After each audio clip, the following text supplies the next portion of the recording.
I'm begging for that. Caitlin said yes. Yes, I gotta message it. Regular meeting of the Annapolis City Council on Monday, July 13th, 2026 will be called to order at 7 p.m. At this time, we'll have a moment of silence as we prepare ourselves for the work ahead.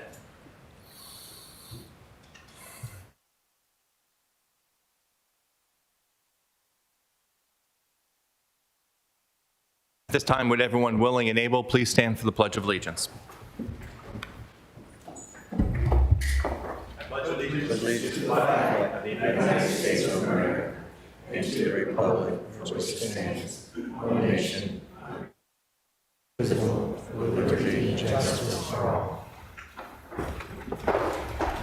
Madam City Clerk, will you please call the roll?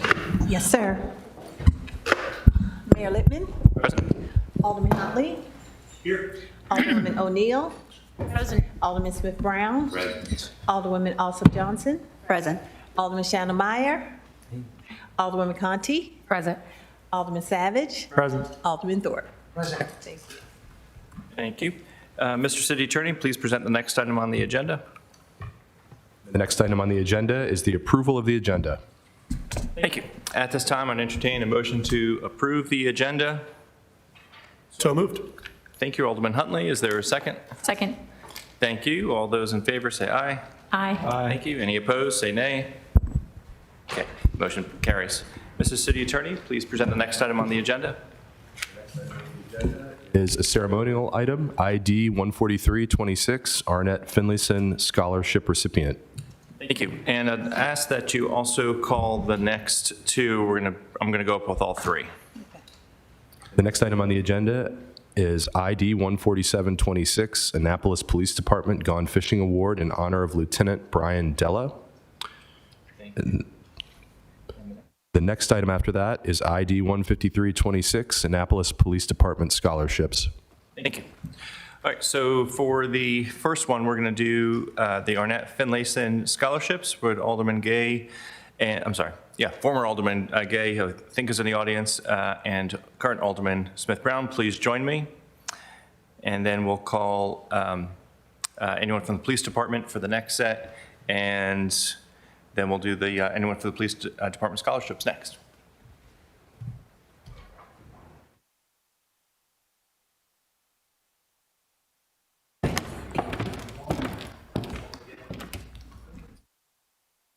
Perfect. You knew it would be late.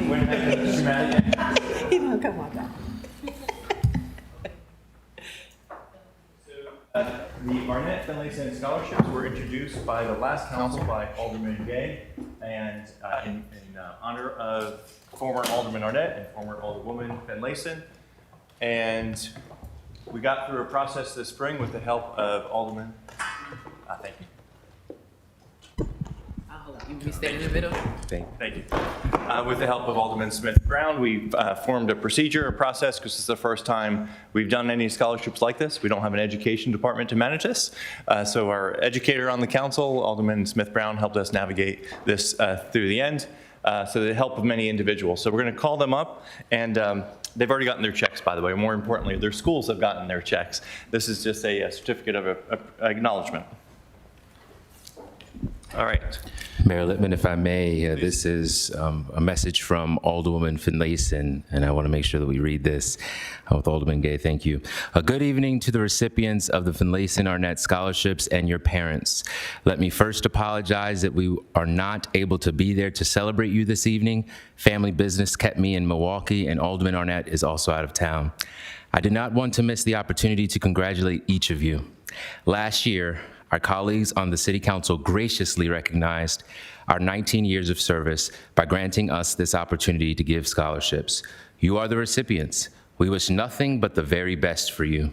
You were chosen for the scholarship because you have tremendous potential. We hope this scholarship will launch you onto bigger and better things. Know that your potential is endless, so do all that you can with the opportunities that come your way. Sincerely, Sheila M. Finlayson, former Alderwoman, and Ross Arnett, former Alderman. Blessings. Thank you. So these individuals are Micaiah Branch. Please come up and feel free to bring up your families as I call your name. William Lopez Escobar.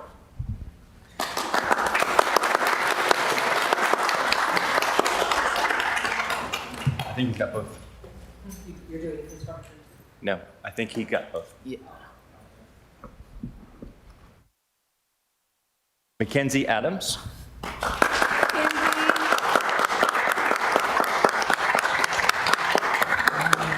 Kaylee's Slade.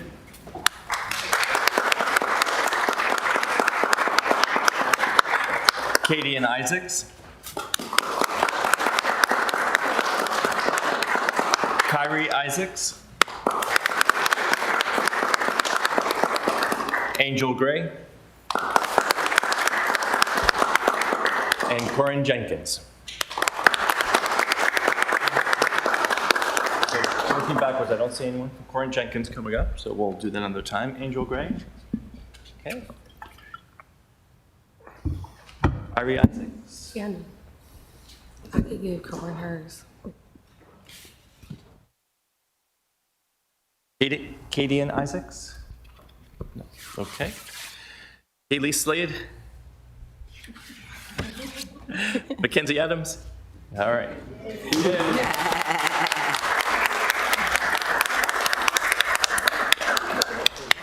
William Lopez Escobar?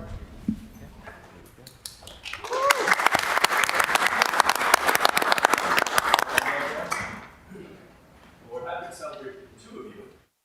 Congratulations on your award. Good luck in college next year. I'm sure you'll make your families and Annapolis proud. Congratulations. What's your name? Makai Branch. They're gonna come over here in the middle if you all will.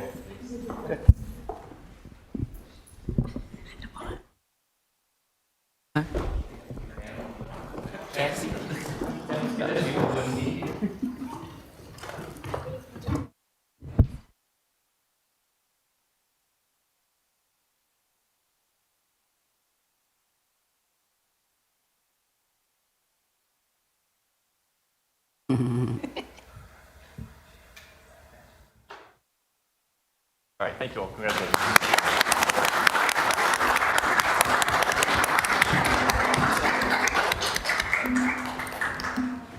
All right, next we have the Gone Fishing Award. Someone from the police department want to present?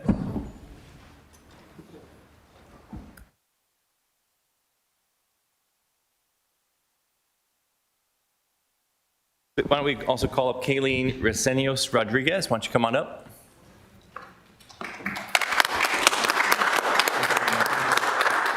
Take the mic and talk about what this is about. Okay, very good. On behalf of the City of Annapolis residents, we are pleased to confer upon you the City Council citation to congratulate you on receiving the Gone Fishing Award.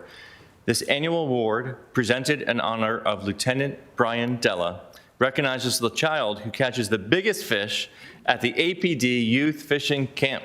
Was it this big? This big? How big was it? You don't need to fish for compliments, but because we are here to congratulate you on this award. Congratulations. Would you like to hold it up? Come in for a picture.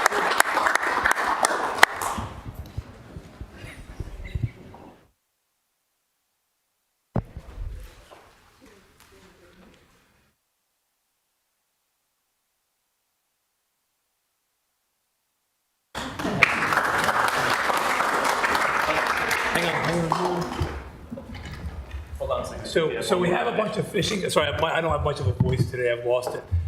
We have some other fishing gear for you that you can take home, okay? Well, here you got that. And also, we have a plaque at the station in reference to the honor of Lieutenant Della. So your name is on the plaque right here, okay? And this will be displayed at the Annapolis Police Department for all to see. Thank you. All right, congratulations.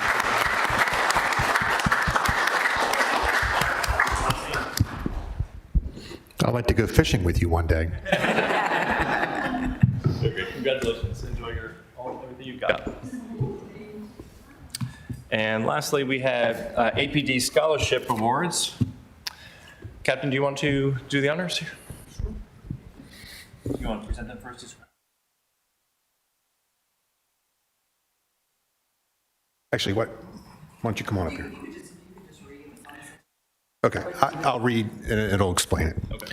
On behalf of the residents of the City of Annapolis, we are pleased to confer upon you this City Council citation in recognition of being named an Annapolis Police Department Scholarship recipient. Congratulations on joining an amazing group of young people from our community. For the 8th year, an anonymous donor made a generous donation in memory of those lost in the 2018 Capitol Gazette attack. Gerald Fishman, Rob Heisen, John McNamara, Rebecca Smith, and Wendy Winters. We wish you much success in your future. Thank you. And these are going to a number of individuals. Graham Brown, come on up and feel free to bring family.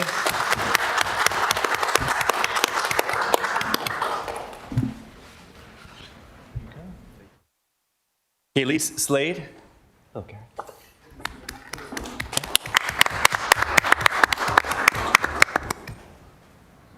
Isabella Shields.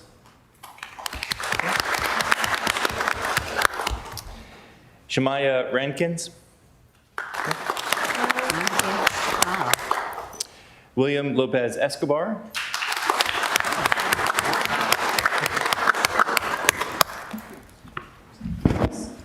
You're going to need some more hands soon. Savannah Holmes.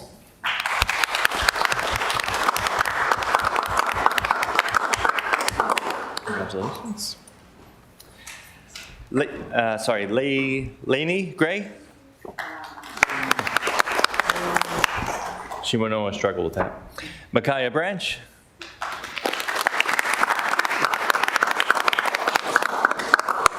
Here you go. Okay, congratulations. And Mackenzie Adams.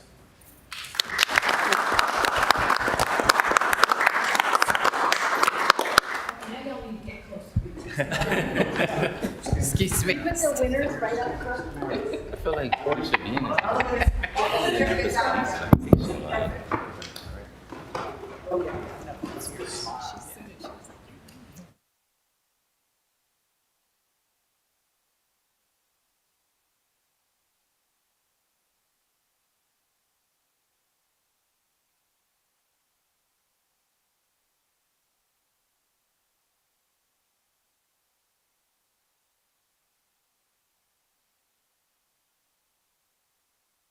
Congratulations, everyone.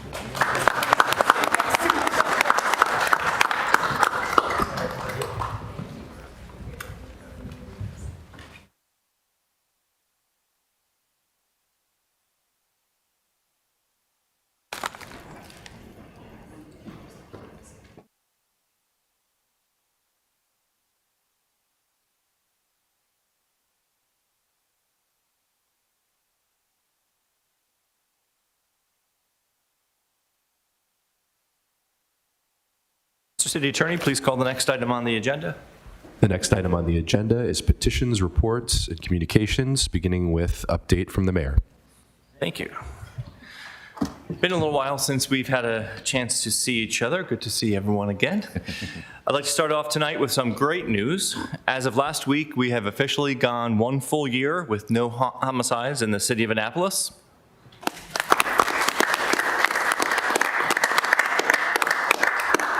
This milestone is important because it represents a full year where no family has lost a loved one to violence in our city. We all know that tragedy can strike at any time, and it's impossible to prevent every act that harms our community. But a year without a homicide in our city is an achievement we should all be proud of. I thank our Annapolis Police Department, the outreach teams in the mayor's office, and many, many other community organizations for their tireless work to keep our city safe. They have worked proactively, not reactively, in response to violence and interrupt it. That work has been paying off for these last 12 months, and we hope it continues.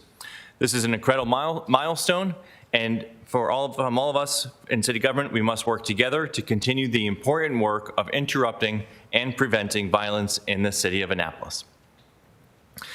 On a more somber note, today marks the anniversary of Annapolis firefighter Alexander C. Johnson's death in the line of duty. On July 13th, 1958, firefighter Johnson collapsed while fighting a fire on Shaw Street and later died in the hospital of heart failure. He was only 42 years old. He had previously served his country during World War II and worked as a firefighter for the City of Annapolis and the Naval Academy.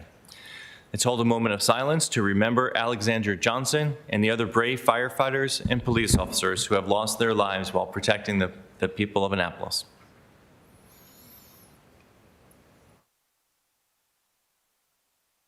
Earlier today, the City of Annapolis Human Resources Department and City Manager's Office made an important announcement.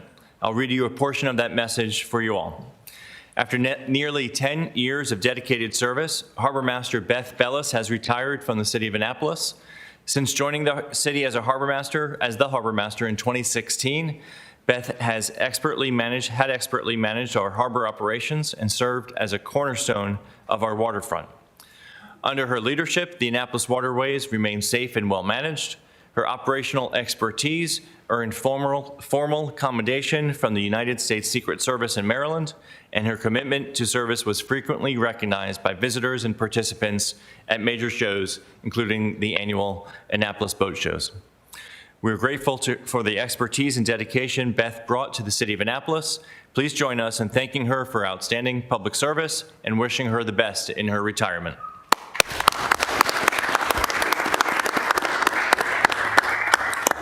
Her work as Harbor Master over these past 10 years is greatly appreciated.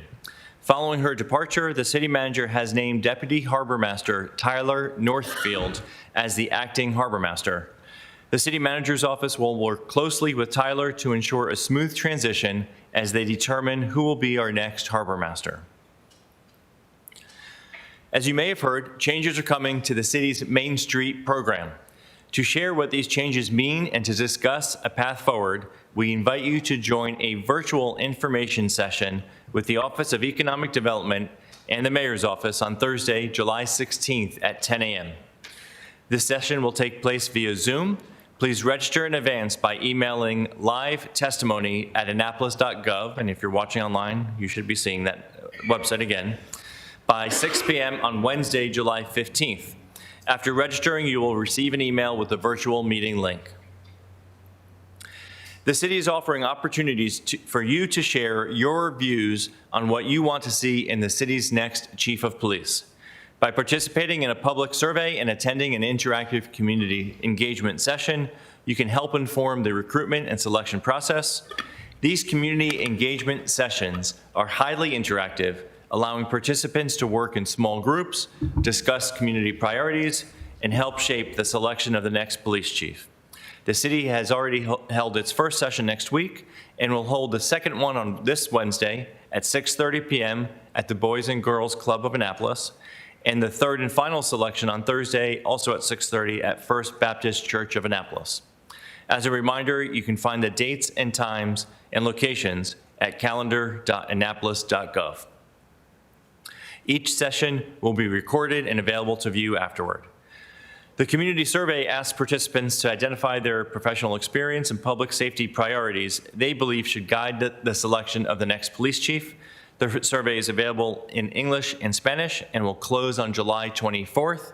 You can find the link on the Mayor's Office page at annapolis.gov. The City of Annapolis is committed to conducting a transparent, inclusive, and community-informed search for a police chief who will lead with integrity, accountability, and a strong commitment to public service. And now let's get on with the meeting. Mr. City Attorney, please call the next item on the agenda. The next item on the agenda is reports by committees. Okay. Would any member of the council wish to share their committee report? Alderman Savage. Thank you, Mr. Mayor. So I did email out a chair report, but I can give a couple highlights here. Our last meeting, we received an update from Plan and Zoning on some active development projects, any kind of changes that have happened as far as new environmental review. There are a couple of new projects. I would just encourage you to either take a look at the report or tune into the meeting if you wanted to get details, but they include Bay Village Suites, which is a 105-unit independent living proposed in Ward 7 on Bay Ridge Road, Loft at Eastport Landing.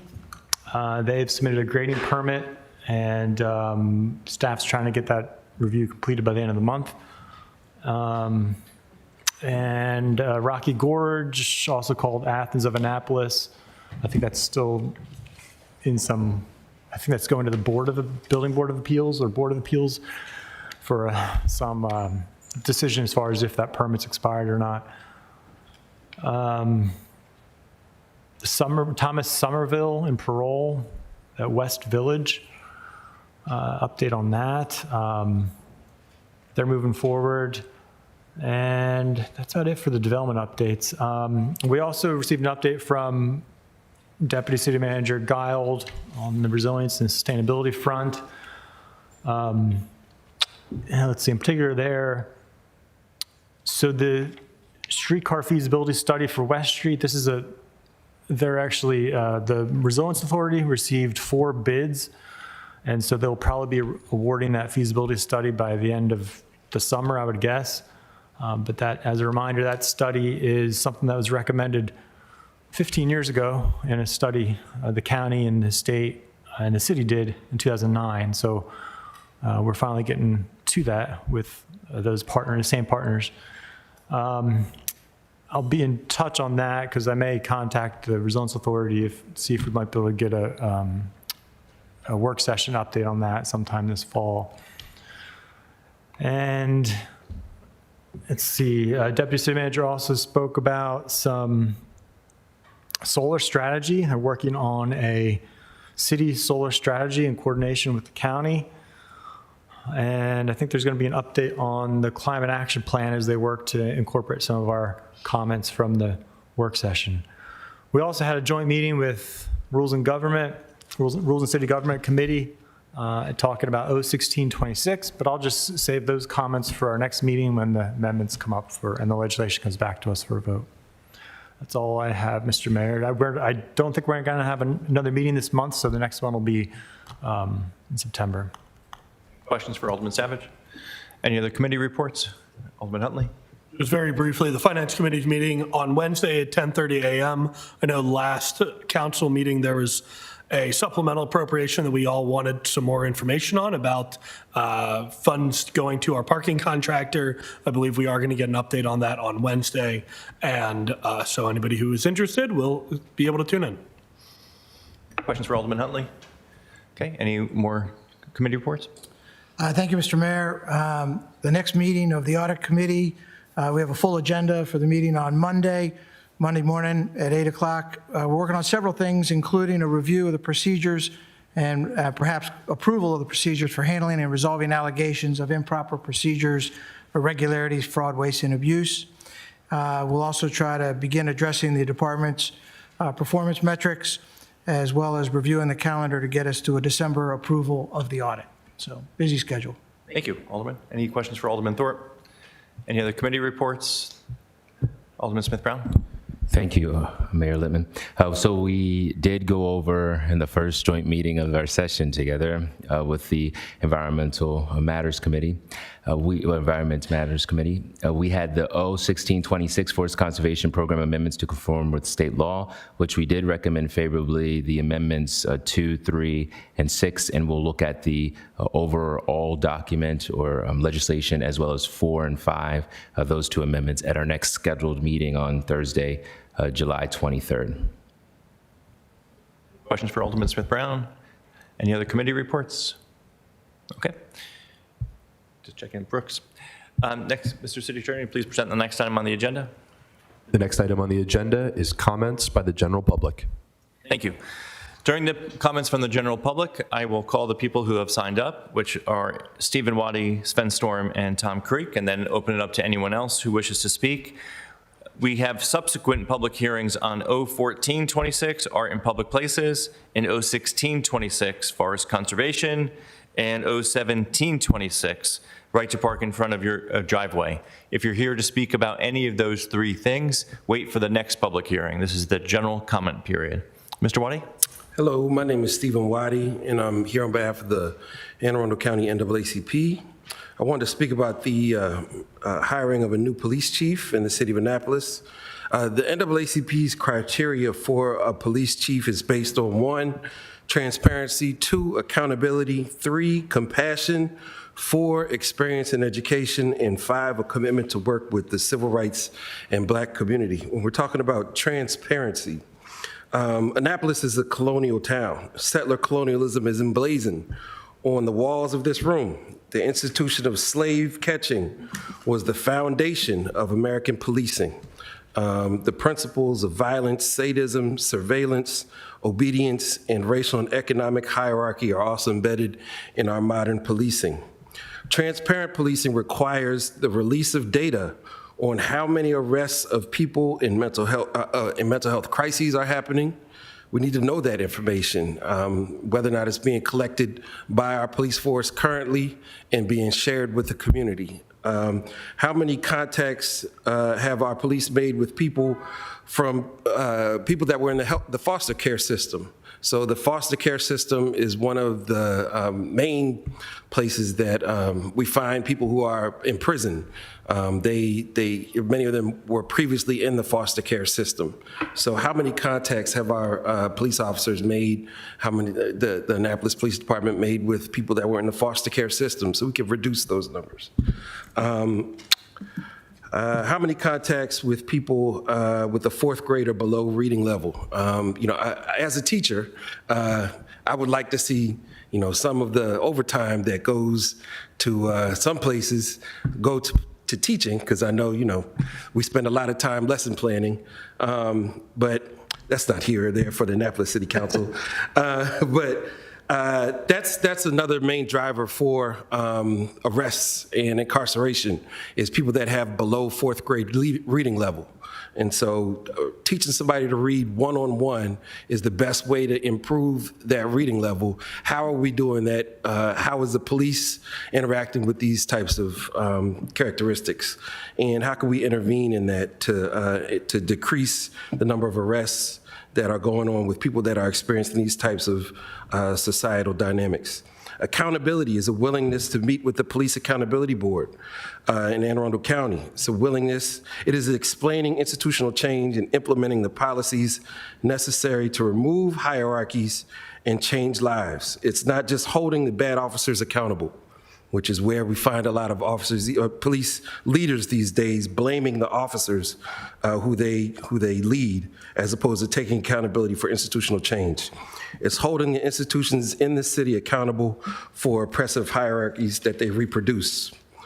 Research shows that officers with degrees, this is number 4, research shows that officers with degrees use less force, commit fewer policy violations, and produce stronger reports. So having a college degree will help you get better officers, not just a better chief. Results that directly influence community trust and agency liability. Officer training and education is one of the pillars of 21st century policing as well. Finally, we need someone who is committed to work with the NAACP, the Caucus of African American Leaders, I would say the ACLU as well, especially to make sure that we are operating within the 4th Amendment and not surveilling people, putting them in databases, and using that to arrest. Thank you so much. Thank you, Mr. Wade. Mr. Storm?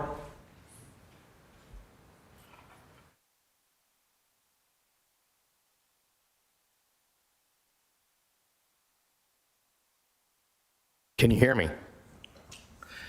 Prior to the Dock Street project beginning, a couple of years prior to that, we would have these meetings with the city, and we would bring our concerns, and they would address them, and they would tell us that we had nothing to worry about. Right now, we have 2 of the businesses that have vacated. It appears that 3 more are going to, and I'm sure everyone in this room knows that they won't be rented out anytime soon.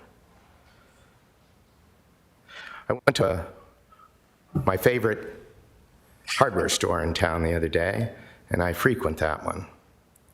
There's 24 parking places there. Imagine, if you will, that parking was reduced to 5. Imagine that along that parking, a 6-foot fence would be put up to block the view. Then a sign where just 500 yards away you could park for $3.25 an hour to still continue to do business at that hardware store.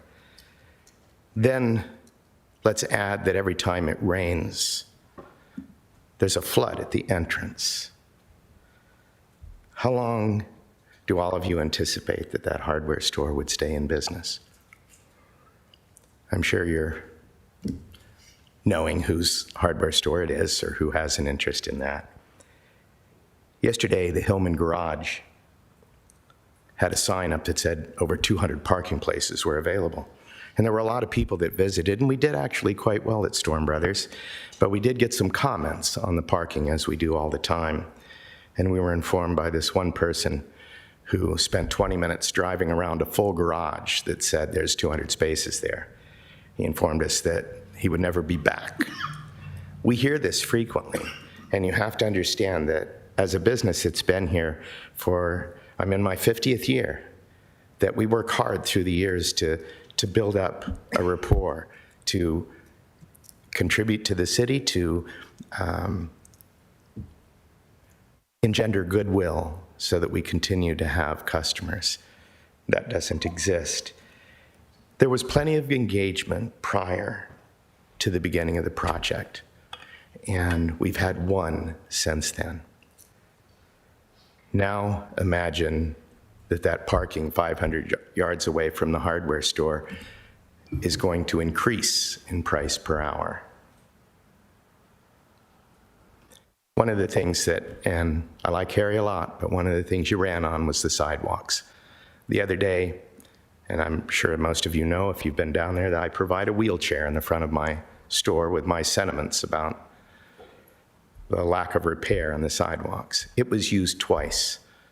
Once to get someone to the hospital or to the ambulance. I would assume they went to the hospital. And the other one was so that the injured person could get to their car. Please wrap up your comments. Okay, I'm done. Thank you. But I brought that up many times, and I'm hoping, Harry, I'm down there all the time. Mr. Creek?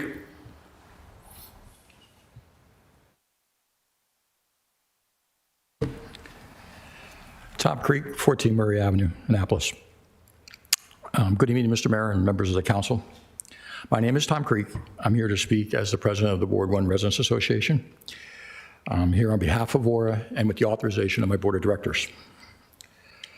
We're going to speak on Resolution 2926. I'd like to first begin by recognizing the city manager's recent presentation at the Transportation Committee. We were encouraged by her thoughtful action plan, her emphasis on clear timelines, and most importantly, her commitment to stakeholder involvement. We believe that's exactly the right approach. Our only suggestion is that stakeholder involvement begin earlier. By the time proposals reach this council, the residents are reacting to a finished product, sometimes emotionally, instead of helping shape it. Organizations such as WARA and others can provide practical insight before legislation is introduced. Not opposing change, but to help make it better. Turning to Resolution 2926, we understand that parking fees occasionally need to be adjusted. Our concern isn't simply that fees are increasing. Our concern is that residents have not been shown the financial analysis behind these increases and how the additional revenue will help parking. The 27 parking fund revenue budget shows an approximately $230,000 increase, about 2.8%. Yet this resolution raises numerous parking fees, including meters, garages, monthly permits, and others.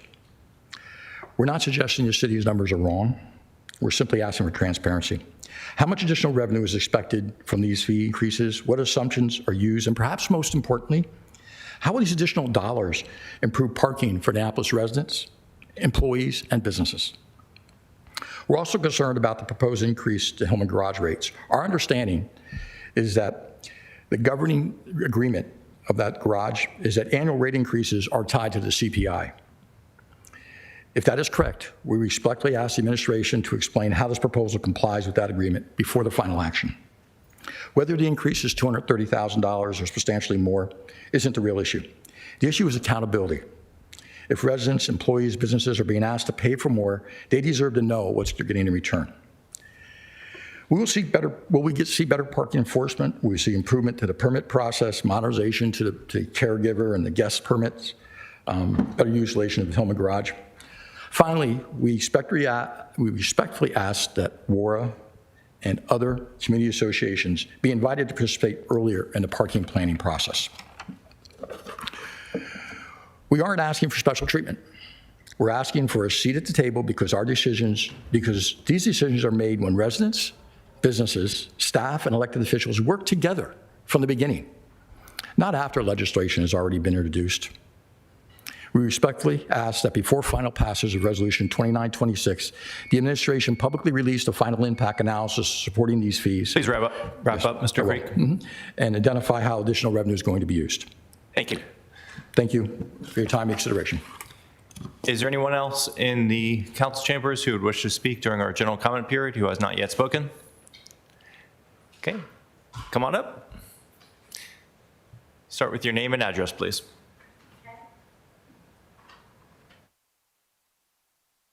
My name is Laura Catherine Bell. C for Christmas cookie, Atherine is how I spell my middle name, not K for kick me. I am one of the owners of 207 Hanover Street in the historic Annapolis district, and I have a question about this Atlas company that's buying up land for the hotel and restaurants, and who are they and what are they an entity for? Are they connected to Terry Manufacturing Company? I think so. I don't know. Maybe there's an Atlas Group winery in California connected to Joel Ales and Lana Ales, and I don't know, who are they? And maybe I'm wrong, but I like to know who they're connected to. Maybe for I know it could be a terror. You know what I'm saying? Who is it? Mafia connected? Is it government connected? Who owns Atlas Group? My ex-husband? This is a public comment Terry period, so and this is... Don Mortafolio, Sue Mortafolio, Terry Manufacturing? I don't know. What are they? Because a lot of people I hear in town are very concerned about this Atlas Group. Who are they? That's my question to you. Could you answer that, please? I was trying not to interrupt. I thought you were done previously. So this is a public comment period, so this is not an opportunity for dialogue and exchange. It's for us to listen to you. If you'd like to leave your name with our city manager's desk over here, someone could follow up with you and have a conversation with you about it. City manager? Table right over here. Okay. You can leave your name and number with them. Someone will follow up. Okay, I'm just curious because Annapolis just doesn't seem like it used to be, and I am a little worried about this whole parking thing everyone's talking about because we pay a lot of taxes in this town. Oh. And what about plat maps and things like that? And, who owns what? I'm not really sure how all of that works, but I guess I could talk to your manager person. Especially because how does a historic preservation connect to that if you're building brand new hotels? What about the historic preservation of Annapolis?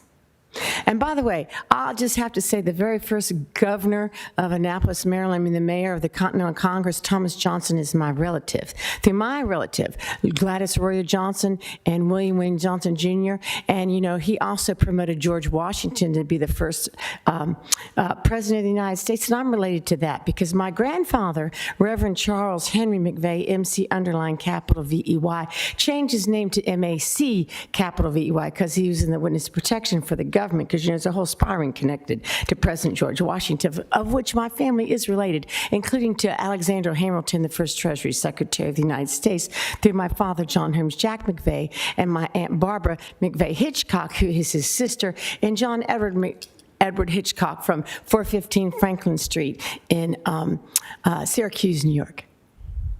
I just like a little history. It is our 250th after all. I'm very proud of, the indentured servant and being the owner of the Peggy Stewart House. That's my house. Oh, with my ex-husband, Scott William Bell, and Pam Mallinger. The Pam Mallinger Trust I did not know was the private buyer in my divorce. In any case, that's all I have to say for now. And by the way, I have this picture from the Mary Ball Washington lithograph. Thank you the for one your I got was comments a tonight. fake. Where's the real one? Thank you for your comments. It was at my Appreciate house you at joining us. 207. Thank you for your It comments disappeared. tonight. Like, some AI Scott William Bell. Ma'am, thank He's you an for your comments imposter. tonight.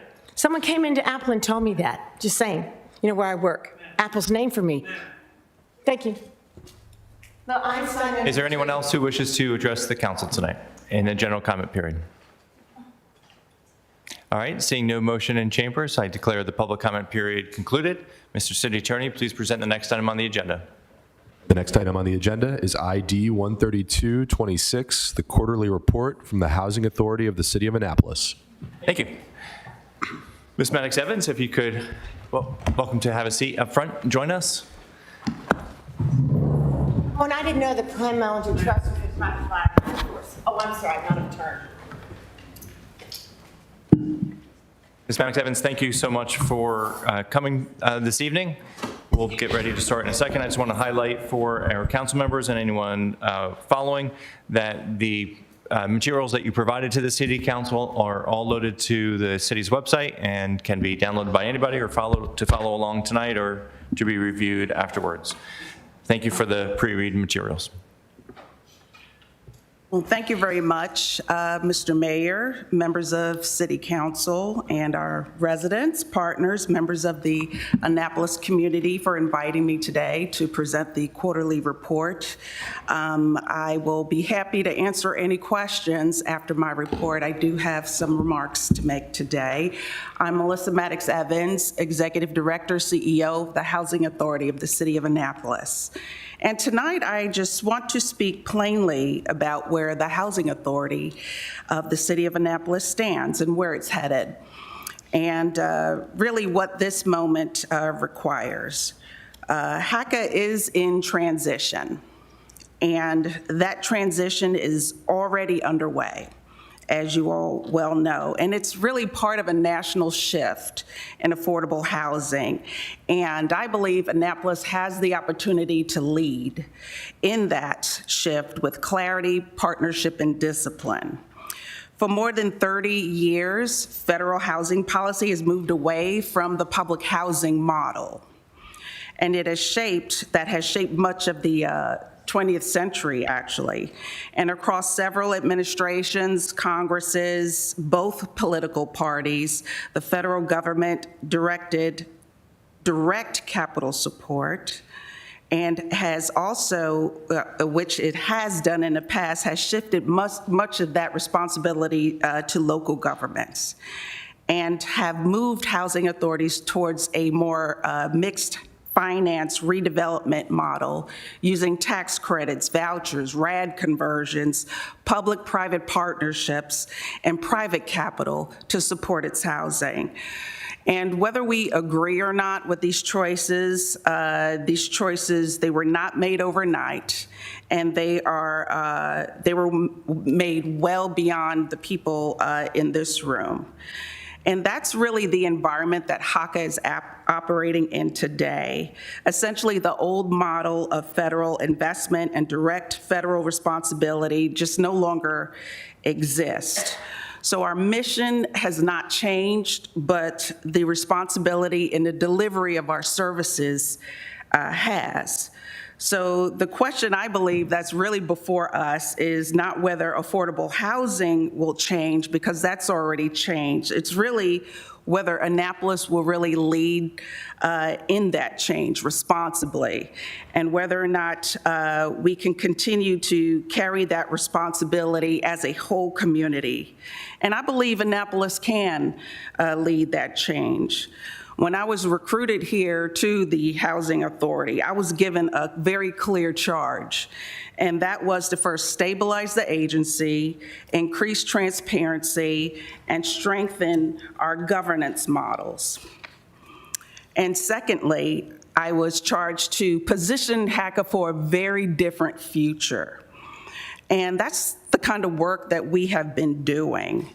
HACA has faced a great financial strain, aging housing inventory, deferred capital needs, operational instability, and governance challenges that really have developed over decades.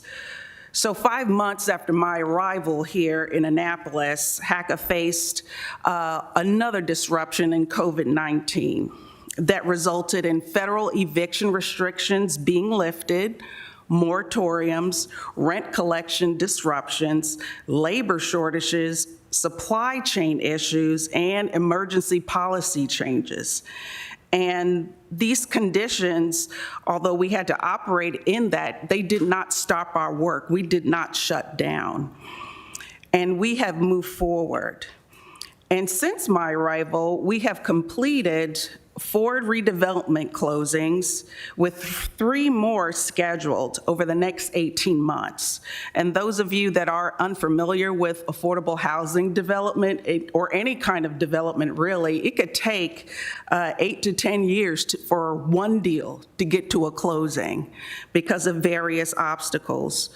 And so that progress shows that HACA is not standing still in the midst of all this transition. So our path has been consistent to stabilize the institution, modernize our operations, and reposition the real estate portfolio, along with strengthening the governance in order to really have a sustainable long-term housing model. And so we're entering in our next phase. The future of the affordable housing in Annapolis, it requires real partnership with the city of Annapolis, with Anne Arundel County, with the state of Maryland, with private investment partners, lenders, nonprofit organizations, and the broader civic community, and the federal government through HUD. That partnership is no longer just simply desirable or aspirational. It is the only way to be able to preserve and finance affordable housing. HACA has been entrusted with over $100 million in reinvestment in this community so far under my administration to date, and we are slated to bring over $500 million in reinvestment in the next 3 development projects that we have scheduled. And all of this, well, I think that's applause. I would clap for that too.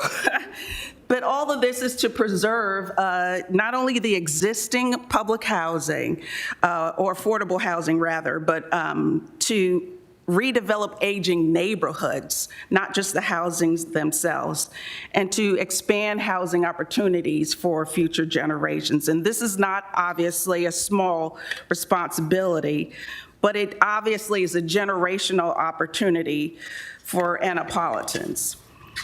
And this gives Annapolis the chance to replace our obsolete housing models with stronger communities, stronger partnerships, stronger stewardship, and protect affordability while creating neighborhoods that are safer, healthier, better connected, and economically resilient.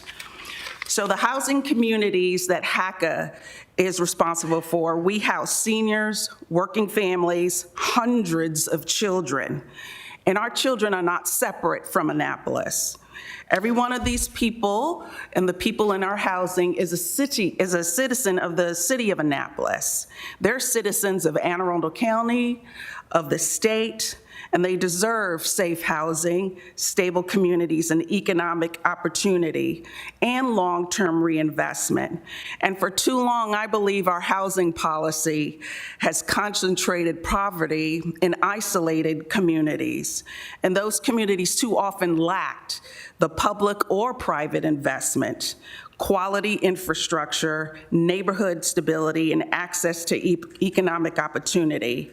They also reflected racial and economic separation that helped shape families and neighborhoods for generations, as we see and have heard tonight. That model is not a model anyone should hope to preserve. So I believe the future of affordable housing cannot be built around concentrated poverty and crisis management. It has to be built around economically integrated communities, reinvestment, stability, and opportunity.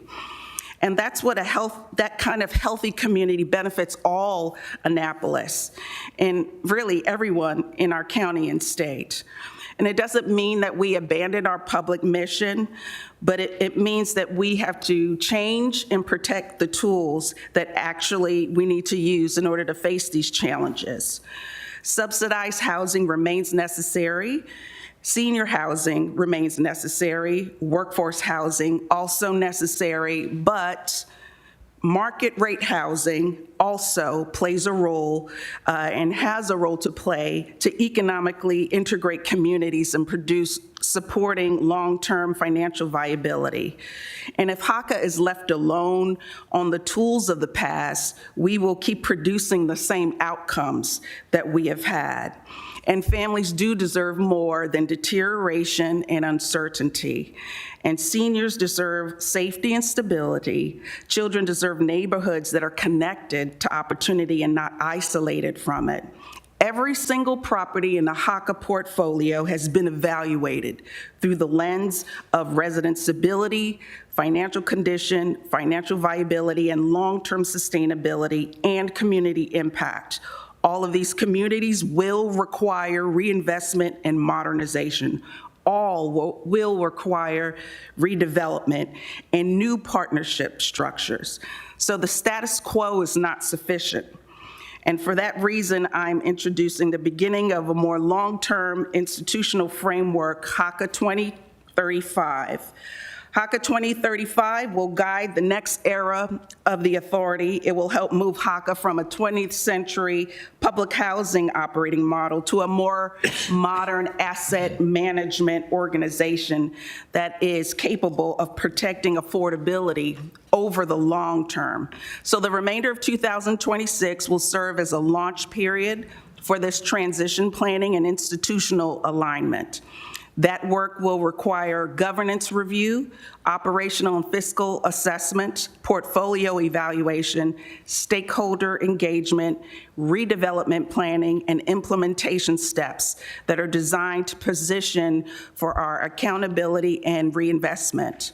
So at a strategic level, we have 4 initiatives that we will be promoting. One is the physical transformation of our properties from obsolete concentrations of poverty and towards a more modern, economically integrated community that's built around safety, livability, and stability and reinvestment.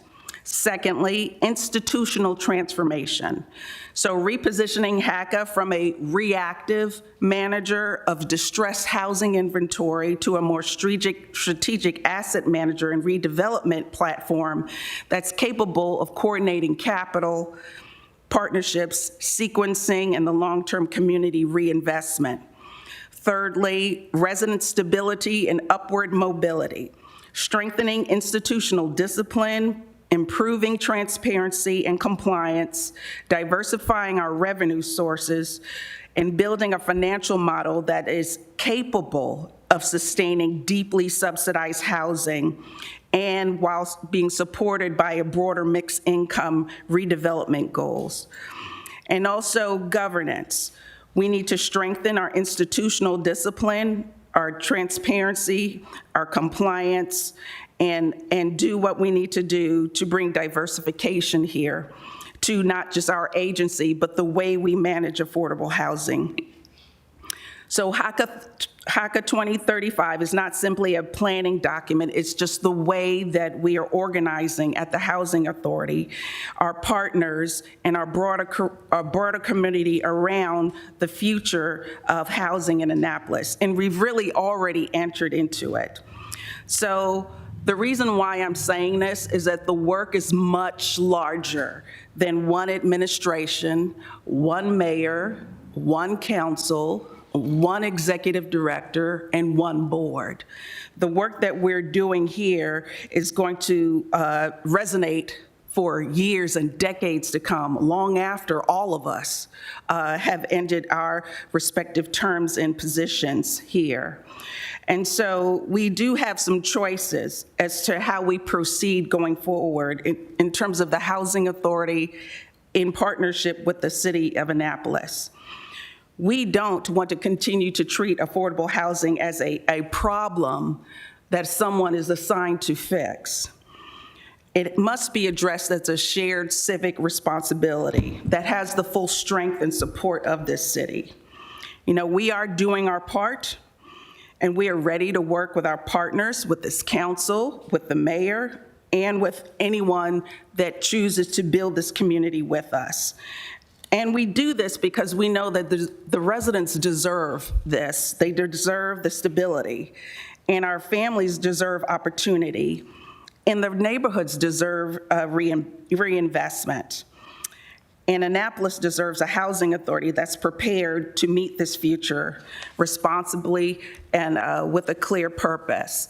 And that is the work that we're prepared to do. I've also submitted some written information for you just about the housing industry in general, the challenges that we are facing on the federal level with regards to policy and funding. And I have provided information for you on some of the questions that you presented to me prior to meeting today. And thank you for this opportunity to speak with you, and I'd be happy to answer any questions you may have.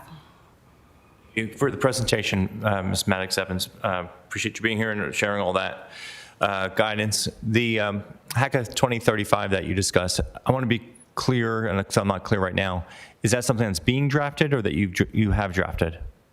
So what that is a framework for you to understand what we are currently doing at HACA. And so I thought it would be best to be able to frame what our approach is so you can understand what we are actually doing now. So it is not a change, but it is a framing and it's a conveying and a better illustration of the work that we are actually doing now. And it will entail, of course, much more in-depth involvement from our community stakeholders as we continue to make changes. But I thought it'd be best to be able to help frame what we are actually and presently doing as we are redeveloping our properties. So again, my question is this something that's been drafted already or that you will be drafting? So again, I have established to you a framework of what we are already doing. Is it reduced to writing? I'm sorry. Is it reduced to writing? So what I have provided to you is a framework of the work that we are already doing and the work that we are beginning to do, which will have to involve a partnership with all of our stakeholders to be able to fully visualize and actualize this vision. So does that make sense? It's not answering my question. I'm understanding you're describing this HACA 2035, that's a framework for how we're going to work together. And I'm asking if it's something that's in writing or something that It is you will in be writing writing. before you. I don't see anything labeled HACA 2035. It's in here. Okay. I have quarterly presentation. Okay.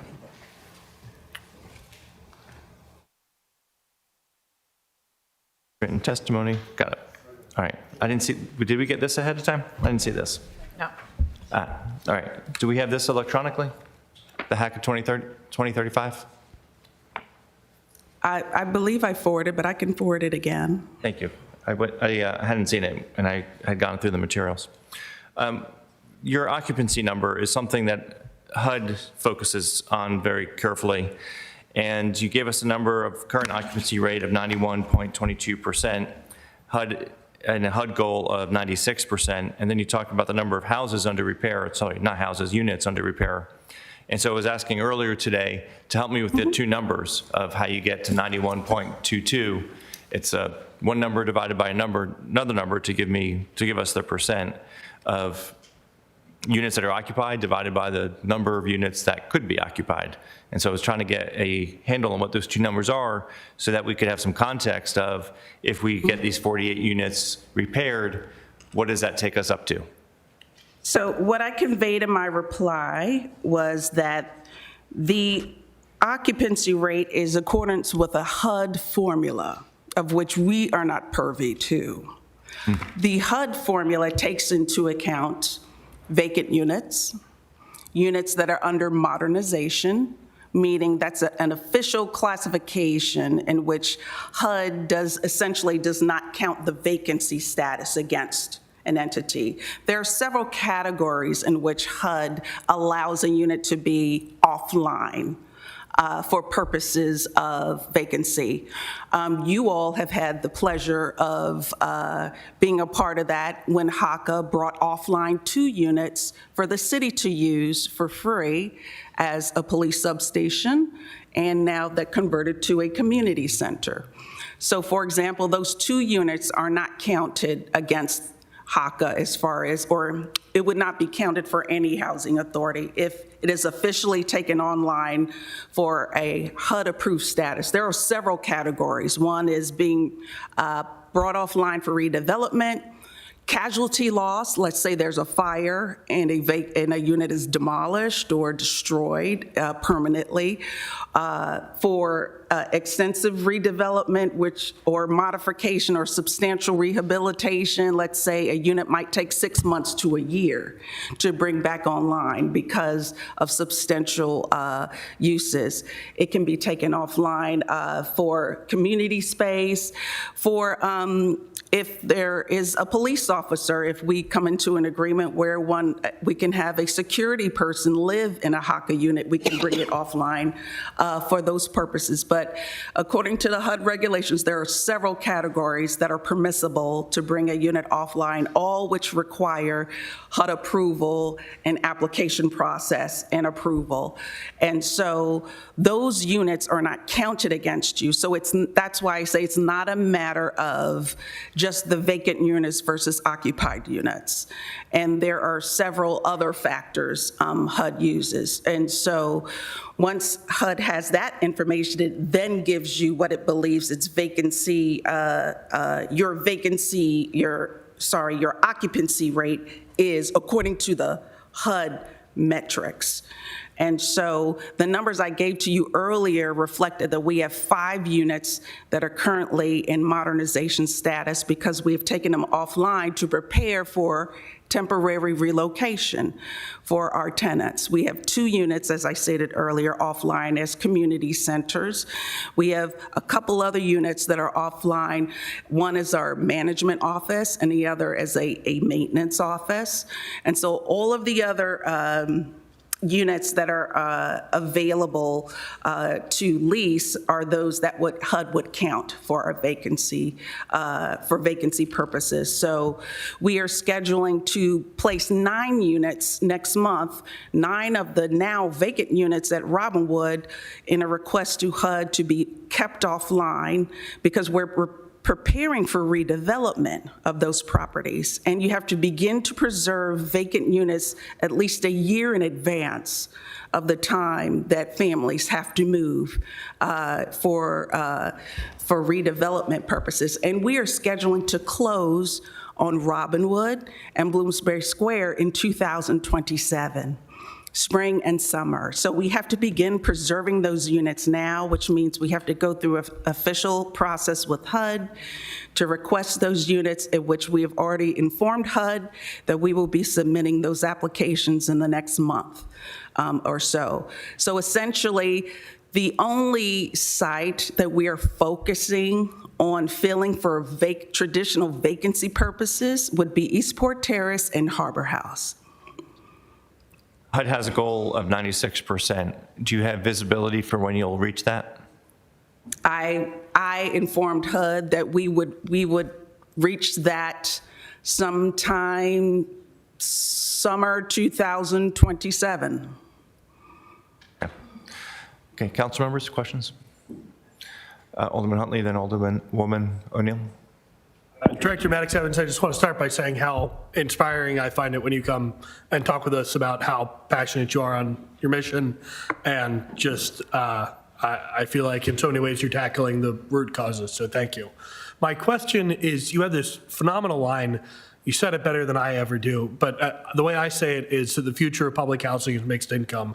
You said something that's much more eloquent than that.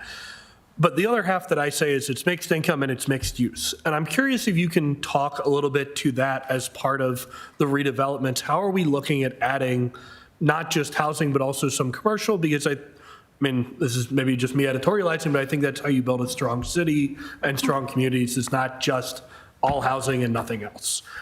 How are you guys able to think about that, understanding housing is really your fundamental mandate? It's a great question. We are seriously and have contemplated mixed use in our redevelopment concept plan for Eastport Terrace Harbor House, particularly with regards to some sort of retail space for the purposes of providing food in terms of not a supermarket, but maybe a small grocer, their convenience store, some sort of medical facility. We are already in partnership with the Y to provide childcare services. Who they are already providing a childcare center there now, and we would like to expand that. So we've been in conversations with the Y Head Start program and with Congresswoman Elfreth about that. And several other, we plan to have several other multi-purpose spaces within the complex. And so, because mixed use is one of the components of diversifying a community, it's also a great opportunity for the city of Annapolis, as you are re-envisioning Hawkins Cove for the expansion of that park and making that park available to the general public and the use there available, whether it's a expanded park area, amphitheater. So we have been in many talks with the city staff about the possibilities and are continuing those talks as we are creating plans for the community. And by the way, the plans that we have for the Eastport Terrace and Harbor House communities are not plans that HACA and the developers are coming up with, because this is a collaborative process, and the public and all stakeholders are very much involved in the actual planning process. So if you go onto eastportcni.org, it gives an overview of the types of mixed use options that we are exploring.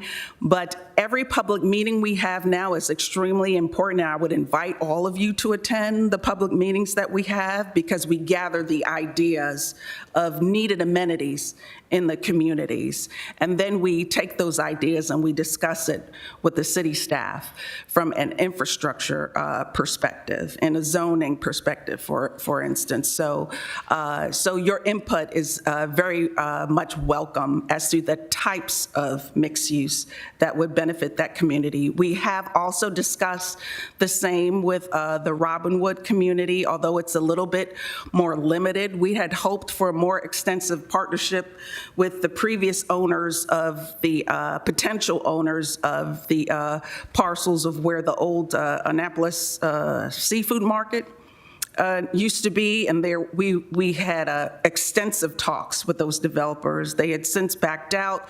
We understand they have different plans, and so we are trying to stay in communication with the developers of those commercial parcels to ensure that our plans are in alignment with the redevelopment that they are doing. We are also in communication with the Anne Arundel Public School System with regards to a possible access road that's behind the commercial area that's on the side where the Robinwood neighborhood is, to create a better path for children to walk to school through, as opposed to getting onto the busy Forest Drive corridor. So mixed use is a very important component of our redevelopment planning, and we would welcome, all suggestions throughout our planning process. And all of our public meetings are open,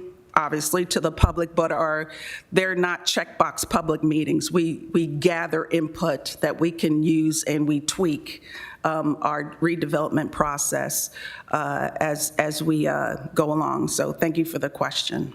Thank you. And I'll just say on the school and the access road point, we don't control the schools, but the thing we do get to control generally is the sidewalks going to the schools. So if you need help with that, don't hesitate to let any of us or me know. Great, thank you.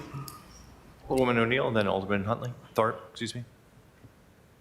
Thank you very much, Mr. Mayor. Two questions. Early, as you were talking about the HACA portfolio and that every property has been evaluated. Can you talk about what is included in that portfolio? In terms of the evaluation? You know, what's included in the portfolio when you say, so it's Eastport Terrace, Harbor House? Oh, what's in our housing portfolio? Correct. Okay, so Eastport Terrace, Harbor House, Bloomsbury Square, Robinwood. Right. Those are the properties that we currently own and manage. So when people traditionally think of HACA properties, those are the current HACA properties. All right.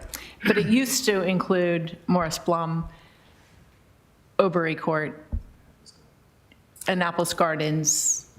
As part of our portfolio, our It used asset to. management portfolio, because we no longer own those properties. We own the land that those properties on, but we are in a proper partnership with the entities that do own those properties, and there are various entities. So those properties are Annapolis Gardens, Obery Courts, Wilbourn Estates, and Morris H. Blum. There seems to be a pretty large disconnect between people who are living in HACA properties and people who are living in HACA assets. And the biggest issue that I find is the property management. So in a sense, we don't have any say or control, and when I say we, I mean the city, in the governing of those properties, although our residents often don't know the difference. So are coming often to the council with issues. You and I had a discussion with Senator Henson about 6 weeks ago or more about some of those properties. What in your 2036 plan could help that issue? So all of our properties are required to produce certain results, whether they're management results, fiscal, financial results, quality of life, all of the criteria that makes a great property perform well. And we evaluate those elements along with the partners to determine if there are longstanding systemic issues that need to be addressed on a particular property. We evaluate the financials monthly. We're involved in the budget process. Every year, those properties produce their budget for our review and input. And if there's, let's say, I'll give an example. We believe all the roofs at a particular development need to be upgraded. We ensure that those line items are in the budget for that property to perform properly. I'm just giving that as an example. And so we take the information that we have been gathering, if there are consistent systemic issues, and that we would address with the owners of that development. And so we do that not just from community input. When we are are informed about an issue, we send our inspectors, our housing quality inspectors out, because they're under a different program, the Housing Choice Voucher Program, and we record the findings that we see. And if things are to the extent where there's severe noncompliance, we will abate the subsidy to the unit, mean cut the purse strings. And that usually gets folks' attention to rectify issues. We don't like it to get to that point, but we have that leverage. But I would challenge you that the city does have a mechanism to hold property owners accountable, and that is your city inspections process. And so from my understanding, the city inspects all rental units throughout the city of Annapolis. If you find that there are units that are not in compliance, the city has an array of mechanisms that it can use to enforce compliance.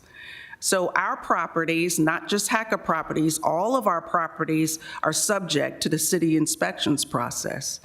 And oftentimes, when we hear of issues, we'll be in communication with the city inspections office.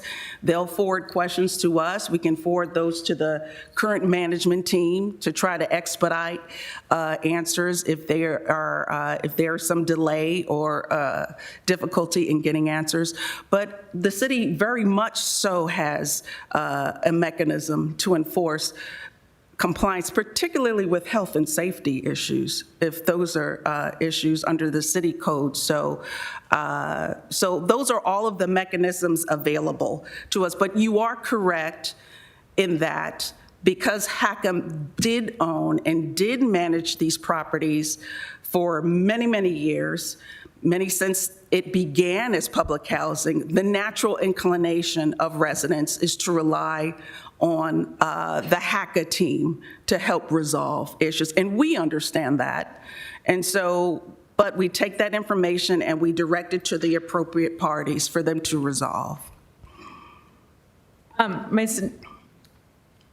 second question kind of falls in line with that, because the discussion that we had back in May was that if a property that is not a HACA-owned property goes for a certain amount of time and the inspection fails, that property, that tenant is then moved, given an opportunity to take their voucher elsewhere, and that property then goes to market rate. So there are a number of options that are available. And the move to market rate is not a move that is done without approvals of a number of entities. The syndicate owners of the property, HUD has to be informed as to whether they will allow that or not.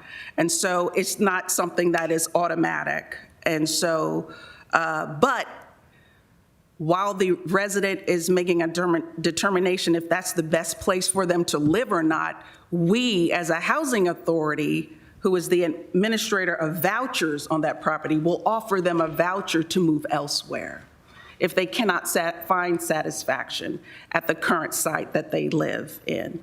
So that is what the housing authority can offer them throughout this process. We had to have a moratorium on those offers because HUD halted our ability to extend vouchers to all voucher participants starting last year to ensure that there was enough funding in the larger voucher pool that HUD issues us to have for our entire voucher program. That was called shortfall status.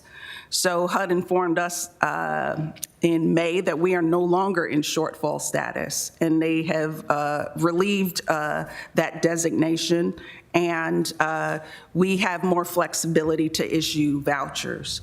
And so all of the parties that I mentioned are involved, but ultimately, that is a track that can happen that you mentioned with regards to units. So all of the units that we had previously put in abatement, we are having our inspectors inspect, and we are expecting a report back next week with regards to the properties that they're inspecting and next steps as to what needs to happen for a particular unit for there to be a remedy.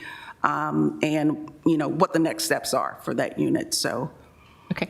So when you're talking about the occupancy average for the city of Annapolis, the 91.22, that does not include those properties that are not under your housing? No, that's just Eastport Terrace, Harbor House, Robinwood, Bloomsbury Square. Even though the other properties would fall under the HUD occupancy goal? No. None of the other properties, the Annapolis Gardens, Oberry Court, the other, let's call them the partner sister properties, are in our HUD portfolio for purposes of public housing. They are in the HUD portfolio for the Housing Choice Voucher Program.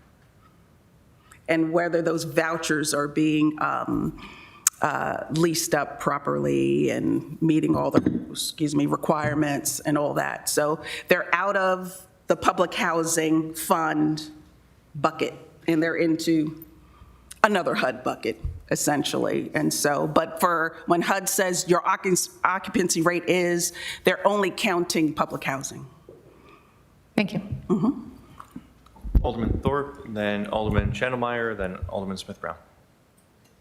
And then Thank you, Mr. Mayor. And thank you very much for all the time you have committed to me as well as other members of the council in helping me to better understand and learn more about public housing and the challenges you face and the challenges the residents face.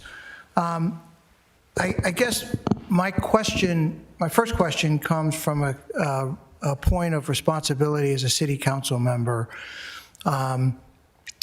I am most impressed at my colleagues and the city staff's interest in public housing success. I'm also most impressed at Annapolitan's interest in public housing success. I hear about it a lot. People are concerned. They sometimes don't know how to help. They don't know what they can do, and you have helped me answer those questions and things like that. I want to specifically talk to you about your quarterly report, and I want to thank you for providing it today. I don't remember that we've done this before. You came before us before, but not with this quarterly report. And I'd like to publicly ask you to provide more information in the future. I'm on the audit committee, and one of the things we're doing is working with the city manager and the deputy city manager under the guidance of the mayor to provide better performance metrics that are consistent with where the city wants to go. And I'd like to work with you in the same area so that your explanation was tremendous as to HUD's criteria, and I think you said something to the effect of it's too complicated, we can't figure it out, the equation and all that. But I fundamentally believe that we should be able to get some metrics as to how public housing is doing in Annapolis so that we can be more responsive to you, to the residents of public housing, and to the residents of the city of Annapolis. I think we have this unique in my world, relationship where there's a HUD element, but there's also an Annapolis element. And I guess my statement is I'd like to work with you on that. And the second point is, do you think that we could develop some metrics, kind of in line with, I think, where the mayor was going a little bit, but detailed metrics and show trends? Like for the next meeting, your numbers here are, there's 48 units under repair.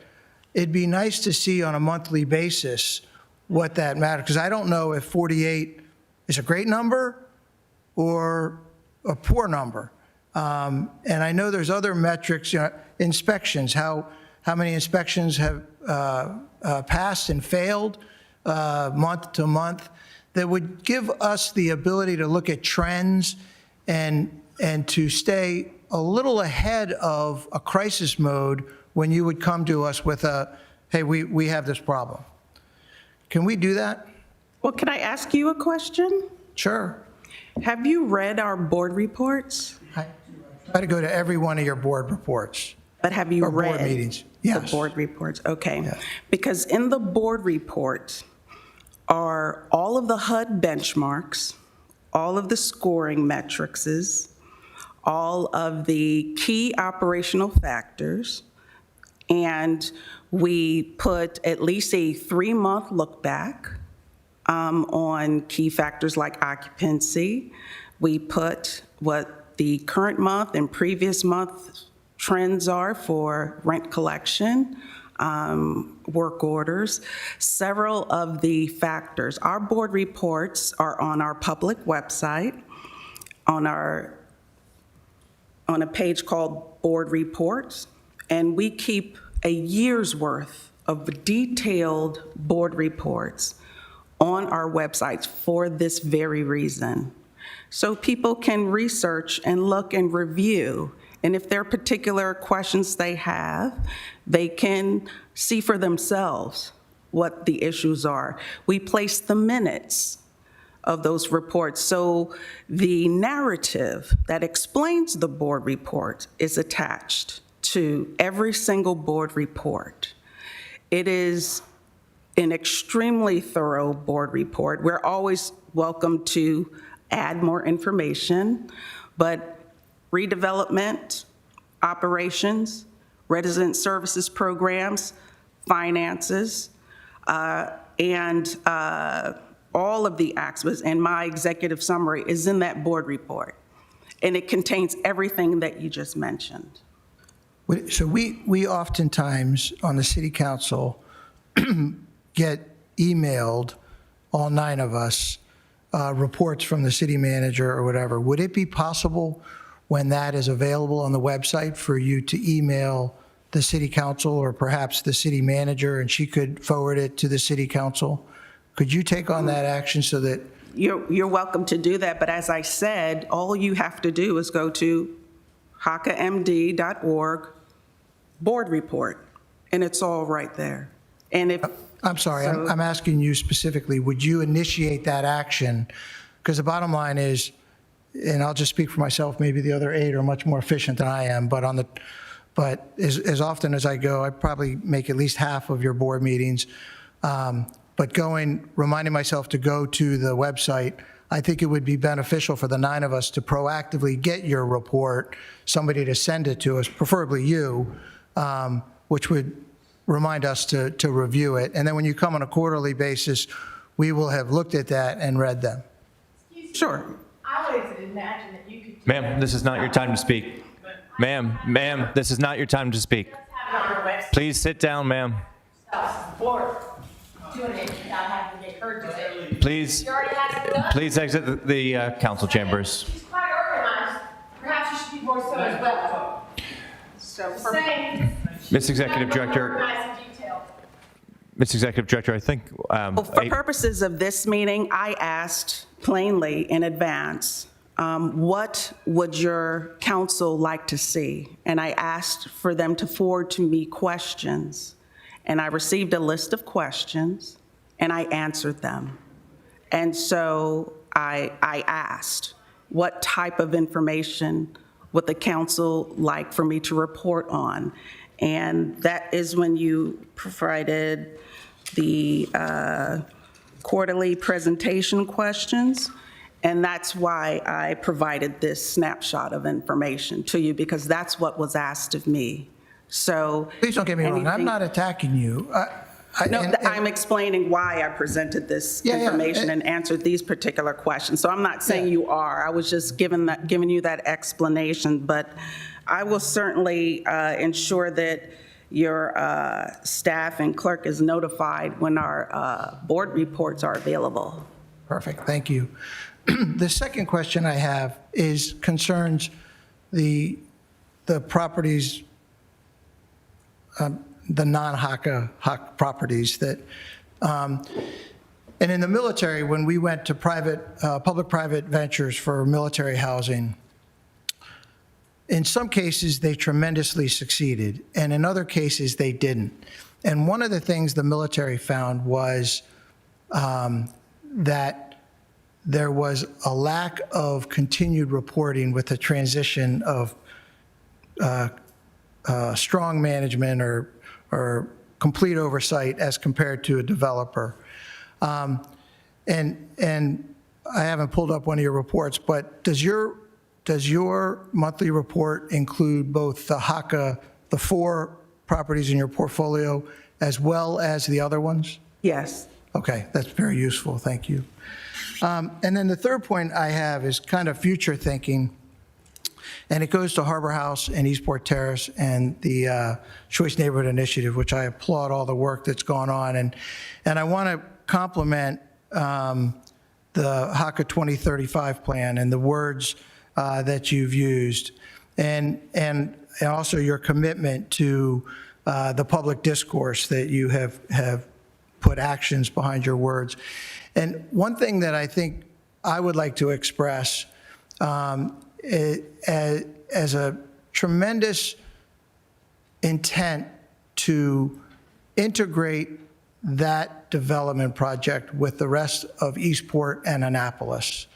And I continue, and you and I have discussed this, I continue to be concerned that while we increase density, which is good in the plan for mixed income, I continue to be concerned that we have the recreational and personal growth opportunities commensurate with the number of people that that are going to live there. And I applaud your discussion earlier tonight about the business opportunities that will be in there, the possibility of medical, childcare, those are tremendous. And just for us to continue to think out of the box for like a maker space, and ideas, and you mentioned the why, and that's tremendous.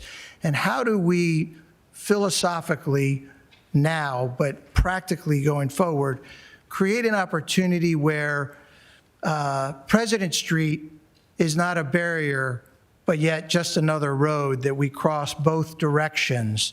And I'd just like to get your thoughts on is that a valid goal that we should have, that people live 3 blocks, 4 blocks west of President Street, walk across President Street, and are part of that community?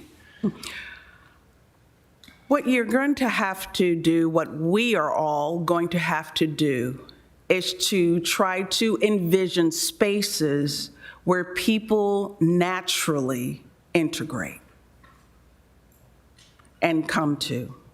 Those spaces, it could be something as simple as a coffee shop, some type of retail, some type of arts center, some type of park space. It has to be natural, where people decide themselves to integrate, essentially, is what you're referring to. And to know it's not that neighborhood over there or that's a Hacka neighborhood. No, it's just a neighborhood where people live, where, the dog spa is, or, the yoga studio or the farmer's market is, or it's just a neighborhood. And yes, it has cultural significance, historical significance from the people that live there, but it's a natural space.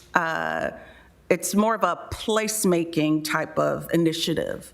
And that takes community input and community involvement. That's why I said our redevelopment process is not a process in which we would devise a plan and bring it to you for approval.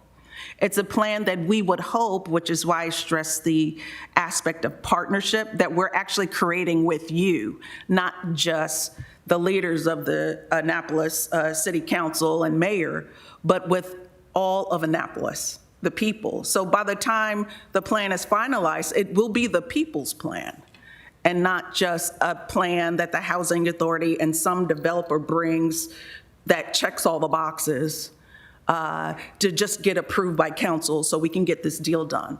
That's not going to do it. That's happened before. And that doesn't work long term.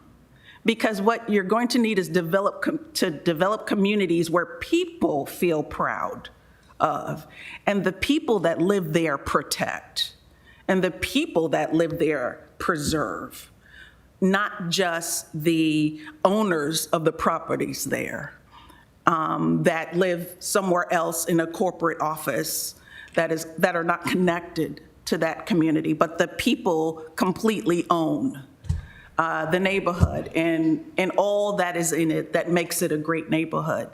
That takes a lot of work, a lot of creativity, but what it's going to take is the understanding that that is done in collaboration and not in adversarial fashion or in a fashion of, well, you need to check all these boxes and then we approve it. That's not going to do it. And so that is what our aspiration at Hacka is. That is what our hope is for partnership with the City of Annapolis government, with all of the entities that we're involved in, because Annapolis can do that. And the residents are certainly deserving of that. And so that is the framework that I'm talking about, not one in which we are trying to just day by day manage distressed properties. That's not what we're trying to do here. We're trying to re-envision communities. And it takes thinking of plans like that. So what kind of spaces would generate that kind of interaction and local investment of the people in that community? And that's what we want to work on with the city staff. Great. Thank you very much. Thank you, Mr. Mayor. Thank you. Before I go on to Alderman Schneidermeyer, I just want to do a time check. We're approaching about 55 minutes into this presentation. We had an hour set aside. I'd encourage us to continue the conversation so we get more questions answered. I just want to do a time check because we do have people waiting for public hearing. So with that said, Alderman Schneidermeyer, then Alderman Smith-Brown, and then Alderman Savage. Thank you, Mr. Mayor. Director Maddox Evans, thank you so much for another fantastic presentation. Sorry I cannot be there in person. So I got a couple of quick questions for you. So with the HACA 2035 becoming an asset management focus, is that still going to be focusing on redevelopment as part of that asset management? Will HACA still be taking the lead as the redevelopment point for the remaining properties, or is that going to be passed off to another entity? Yes, we are taking the lead for redevelopment of all our properties. Okay, thank you. And I had an offline conversation with you about financing being one of the barriers on the Eastport Terrace and Harbor House project. Is that still up in the air with the HUD grant? We are still waiting for word from HUD on whether or not we are or are not awarded the Choice Neighborhood Grant. However, we have proceeded with redeveloping of Phase 1 of Eastport Terrace Harbor House and are submitting our LIHTC, meaning tax credit application, in 2 days, by July 15th, for 9% tax credits. So as we said at the beginning of our process, we know in terms of how HUD communicates, in terms of the length of time it takes for them to communicate, whether you are or are not granted an award, we've always decided at the onset of this endeavor to proceed with redevelopment regardless of whether there are HUD funds, there are no HUD funds. We're still proceeding because the project still needs to be redeveloped. And so we are exploring a number of other investment opportunities, and we'll be speaking more in more detail with prospective developers in the next month or two. And we have spoken with your planning and zoning director and with Eric Lashinsky. We spoke to them about that today, actually, and we will keep your staff abreast and would actually like them involved in our conversations with potential investors. Excellent. And LIHTC, that's with the state, correct? Correct. And I am glad you brought up Keep Us Invested with potential investors, because I was very excited to introduce you to the AFL-CIO's Housing Investment Trust, which hopefully we can make that work. That's a really great investment rate. And everything else that I had down has been answered by other people, so I'll yield the rest of my time, Mr. Mayor. Thank you. Thank you. Thank you. Alderman Smith-Brown. Thank you, Mayor Littman. Thank you very much always for the work that you do, regardless of all that is keeping us from the goals that we have in mind and that we've put down on paper. It's not a surprise, I think. You know, we shouldn't doubt that there still remains a gap between what our people deserve, which is the future, and how we actually treat our residents and what we actually provide to them. That is the what is of the present. Some of the questions that I think were alluded earlier today is for the occupancy rate. My first question is, what is the total number of units that we are measuring with this 91.22% occupancy rate? What is the total number of units, meaning that we have in our portfolio? Yes, the fraction that's used for this number. So it is blank units out of blank units is the occupancy So, rate? as I mentioned before, it's a HUD formula that is used that we're not privy to. We have 554 units in our housing portfolio. We have 48 vacant units currently. And so a number of those are under mod, a number of those are offline, and for our purposes, we plan to fill 33 of those units to get as close to or beyond the 96% occupancy rate. The next is for the units currently under repair, so that 48 is out of the 554, correct? Correct. Okay. And the occupancy goal by December 31st, 2026, that 94% goal is out of 555 total units, correct? So the total number of units that are in our portfolio are 554. Great. The next question is, what are the causes, generally, if not specifically, of the 48 units under repair? There are a number of causes. Yes, what are some of them if you have?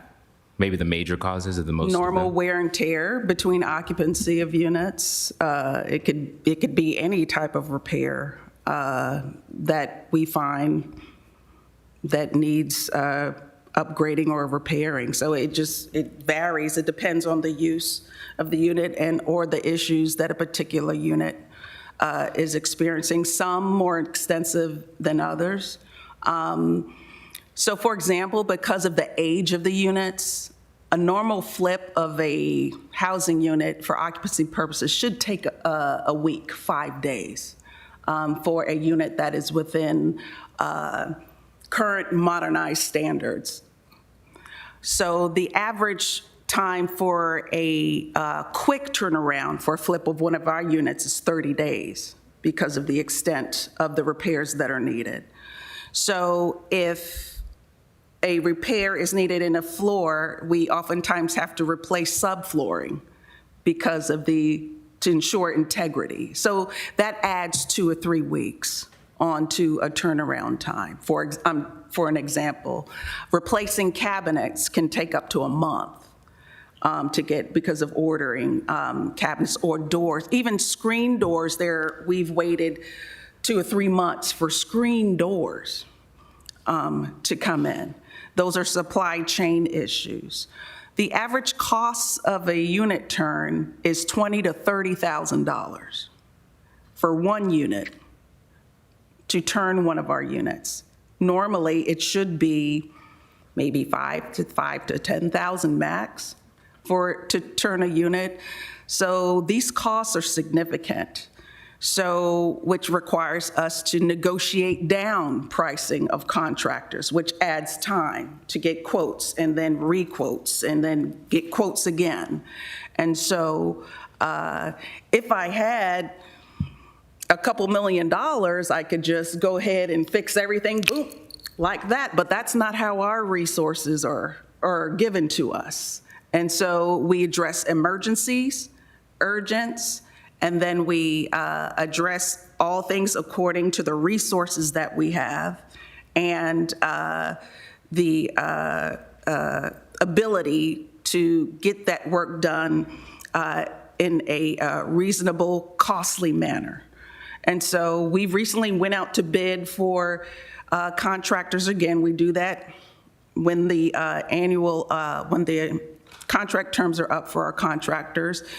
We got several respondents, but we hired 6 contractors. We normally would hire 2 or maybe 3 tops to help divide the work, but we hired 6 just for the purposes of having the ability to compare pricing amongst our selected contractors, because the pricing in construction and redevelopment is simply cost prohibitive for standard property management. It's particularly ours. And so that's something that a lot of people are not aware of. That's our nitty-gritty of what we deal with. But again, if we had unlimited resources, we could flip units instantly, but we don't. And so we have to be able to be wise and judicious with the resources that we have and plan repairs according to when we have the resources to pay. And so, which along with the way contractors are setting their prices now adds additional time to the length of time that it takes to actually flip a unit, let alone lease it. We have lots of families available. And so we would like to lease up to all of them that are on our wait list. And so, but those are, I'm just explaining the processes and the factors that go into turning a unit and addressing repairs. So there could be a number of issues going on in a unit. Thank you for that. So when are the 43 vacant units being scheduled for repair? All of them are in the process at some level of being scheduled for repair. So there are no units that we're not scheduling or in the process of scheduling for repairs. It's just that some take longer. For this year? Yes. These are being repaired this So, year? yeah. Okay. So out of the 554 units, how many of those units would you say are facing severe inspection difficulties or deficiencies? Inspection from City of Annapolis inspection? Molds, pest or- infestation, HVAC issues? I would have to get a number. I don't want to pull a number off, but we deal with all health and safety issues very promptly. Health and safety is a 24-hour turnaround frame. Of course, if there's microbial growth, that usually takes at least a month to address because you have to schedule testing, you have to schedule any type of abatement activity, then you schedule the repair. And so it usually takes at least a month to 60 days if there is significant microbial growth in a particular unit to bring it back online, because all of those different aspects have to be scheduled with those entities, including City of Annapolis inspectors who come out and then approve the unit to be licensed for occupancy purposes. So all that needs to be scheduled, but I can get you that number. Yeah, please, I think we would benefit from that. What was done with the $500,000 that HACA was given from the city? In 2024 and 2025? Both, if you can. Well, there was only one amount. Then That that's was the one I'm referring to. It was used to address capital repairs as we have described today. And it brought our units within 98% of compliance with the city licensing. How are we dealing with the mold issue?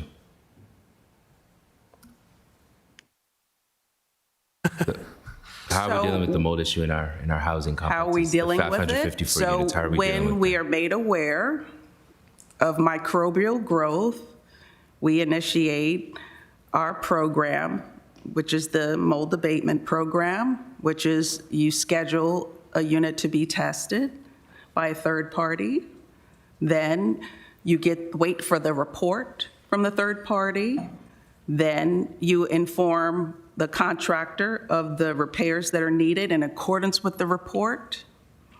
Then you schedule the repairs. Then you ensure the repairs are completed. Then you bring the testing agency back out and you have them test again to ensure the unit is cleared of any microbial growth or in the air or otherwise. Then if the unit is requiring a city license, you bring the city inspector out to clear the unit. And then you can schedule it for occupancy purposes or reoccupancy if a tenant had to move out of the unit. So it's a very extensive process. Air quality is tested in that process, do you know? Yes. Okay, my last two questions. How is the delayed and denied funding jeopardizing populations in Annapolis financially? Based off of this briefing that you provided to us with the subtitle, Delayed and Denied Funding Will Jeopardize Vulnerable Populations, says Housing Assistance. So I am forwarding to you information related to the current climate and conditions now that housing authorities are operating under, in which we can experience delays in funding. We can experience delays in getting approvals, delays in getting inspections. For example, we have been delayed as far as our HUD inspections. We're still waiting to hear when HUD will inspect us. They haven't inspected us since 2024.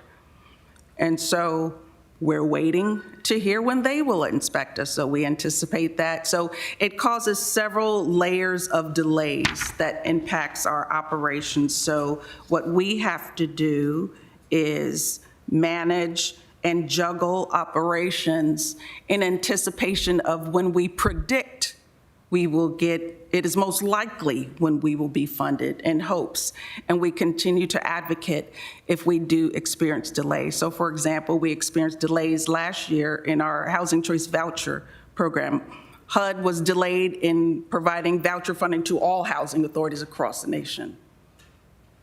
HUD doesn't give a reason why they're delayed or not. You just have to deal with it and manage accordingly.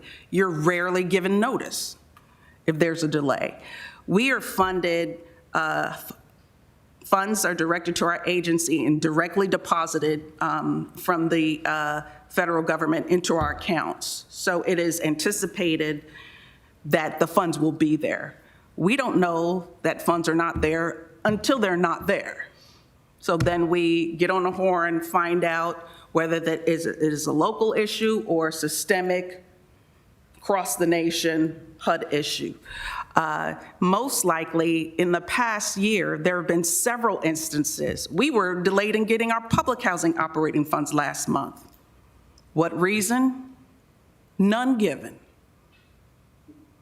So that is the atmosphere. That's why I said we have to enter into another era in which reliance on federal subsidies and the federal government to be the source in which we rely on, depend on for stability with regards to affordable housing are gone. And if we continue to operate that way, we're not going to be prepared as a locality to address. And that's just the bottom line. And that's really any jurisdiction. So we need to be very much proactive. So when we bring funding requests to you all as a body, it is for a very good reason. And I spoke to the mayor about this the other day. It is most likely we'll receive our 2026 capital funds probably the way things are going, October, maybe November of this year, which I would have hoped to have them earlier. So if there are funds that the city committed to for capital repairs, we can really use that funding until we get to our HUD pot, because our 2025 funds, we have about $700,000 more of that to spend, and we can spend that in a couple months, with the level of repairs that we have. And so it is quite a feat to manage the funding and to try to predict when we will get funding and to try to stave off issues when there are delays. But that's the climate, that's the nature of affordable housing, and that's just the nature of things right now. And those are things that are way above our ability to control right now. So that's why we have industry groups like NARO and FADA and CLAFA who are on the Hill and with congressional leaders advocating for our housing authorities as a collective to be able to mitigate and reduce these types of issues that impact all of our housing authorities, not just ours. Okay, the last question that I had was directly related to that with the funding delays, because we're told that hundreds of families are going to be kicked off of this voucher program, or they may no longer be provided the subsidies that they once were. And so when I ask about the impacts or, how will this jeopardize the populations of Annapolis, I'm really looking to see, I'm sure as all of us would want to know, is how many families do we expect out of those 554 units to have to experience something like this? And will there be an extended period with the whole HUD situation to come into compliance and all for those families to still stay in those housing complexes? Now you're welcome to my world. So when we see within our own budget that there are issues or serious concerns with regards to providing the subsidy needed for our families, we contact our elected officials immediately. So I contact the governor, I contact the county executive, I contact the mayor, I've contacted our representatives and on all levels of government to be able to notify them of what the issues are and of the perspective and potential impact. That's what I did in 2024 when we were staring down the barrel of a $2 million deficit for that year, which would not have been able to sustain our families at all. And so, which is why the local entities and governments stepped up and assisted us during that time. It wasn't just to help HACA, it was to help keep families in our programs. And help us keep our doors open while HUD stabilizes. So I cannot guarantee that that will not happen again, not in this climate. And so, but I can guarantee you that if we anticipate that there is to be some sort of significant shift, we will be notifying you right away of that and of contingency plans. Thank you for all of that. Appreciate it very greatly. Thank you, Mayor, too. Thank you. Ms. Maddox Evans, you were referring to federal funding and the potential need to essentially to wean us off or to replace. What is the total amount of funding that HACA gets, either direct subsidies to HACA or to the voucher program and subsidies? Approximately 14 to 16 million. Total? Okay. So I just want to make sure the council members heard that loud and clear when we talk about we need to have a system that does not rely on federal government support. What I believe the director is saying is replacing $14 to $16 million. Okay. Is that per year? Per year. Per year, yep. Alderman Savage, then I think Alderman O'Neill had one follow-up question. Thank you, Mr. Mayor. And first, I would just like to reiterate that I really personally think that this report should happen at a work session. I'm afraid, or at the very least, if we don't do that, have it go after all the public comments. I didn't think of it tonight, unfortunately, but I'm worried that we end up driving people away by having them have to sit through presentations. It's interesting, important to us, but not necessarily everybody who's here to testify on specific legislation. So, but my first question, according to the report that you pointed us to, so HUD is, is it correct that HACA is under a HUD recovery program? Can you explain that to us as far as, are there certain milestones you have to meet and when do you have to meet them? And what does that mean? So anytime a housing agency is designated having a trouble status, HUD is required to enter into a recovery agreement with that housing authority, which will establish different markers and measures in which they deem you have to reach in order to not be deemed as troubled. Our markers are centered on Eastport Terrace Harbor House. That is really the only site that HUD is scoring for purposes of scoring, because our other properties are already approved for redevelopment in HUD's portfolio. And so it would essentially mean meeting a 60 and over in, let's say, physical inspections. So we are waiting for HUD to schedule their inspections this year, and we will see how we score. To prepare for that, we conduct pre-inspections, pre-HUD inspections. We do that annually every June. We just did those inspections in which we have third-party inspectors come out and find every possible violation they can find through HUD eyes. and give us that report. We enter into our work order system, and then we perform those repairs. The problem is we don't know when HUD's coming. So let's say we perform all the repairs, we're tip-top shape. Let's say we give, 30 days by, August, the end of August, we're in tip-top shape. We're waiting for HUD. So we might get a notice in November that HUD is coming.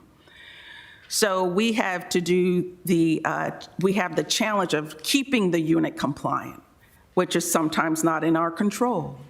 Because as you all may, and our city inspectors are well acquainted with this, it can pass one day and the very next day fail for some change that's happened in between the time the inspections occurred.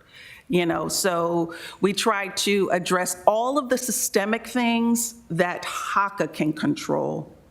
But things like smoke detector tampering, which is a serious point deduction, we can't control that because we don't know that they're dismantled until we come, and see that they're dismantled, even though we fixed it the last time it was. So I'll give you, that's an example of something that's completely outside of our control, and that is more tenant control. But if there are issues related to like microbial growth or infrastructure or any type of, the replacing of blinds or screens or windows or any other systems related stuff, we have full control of that.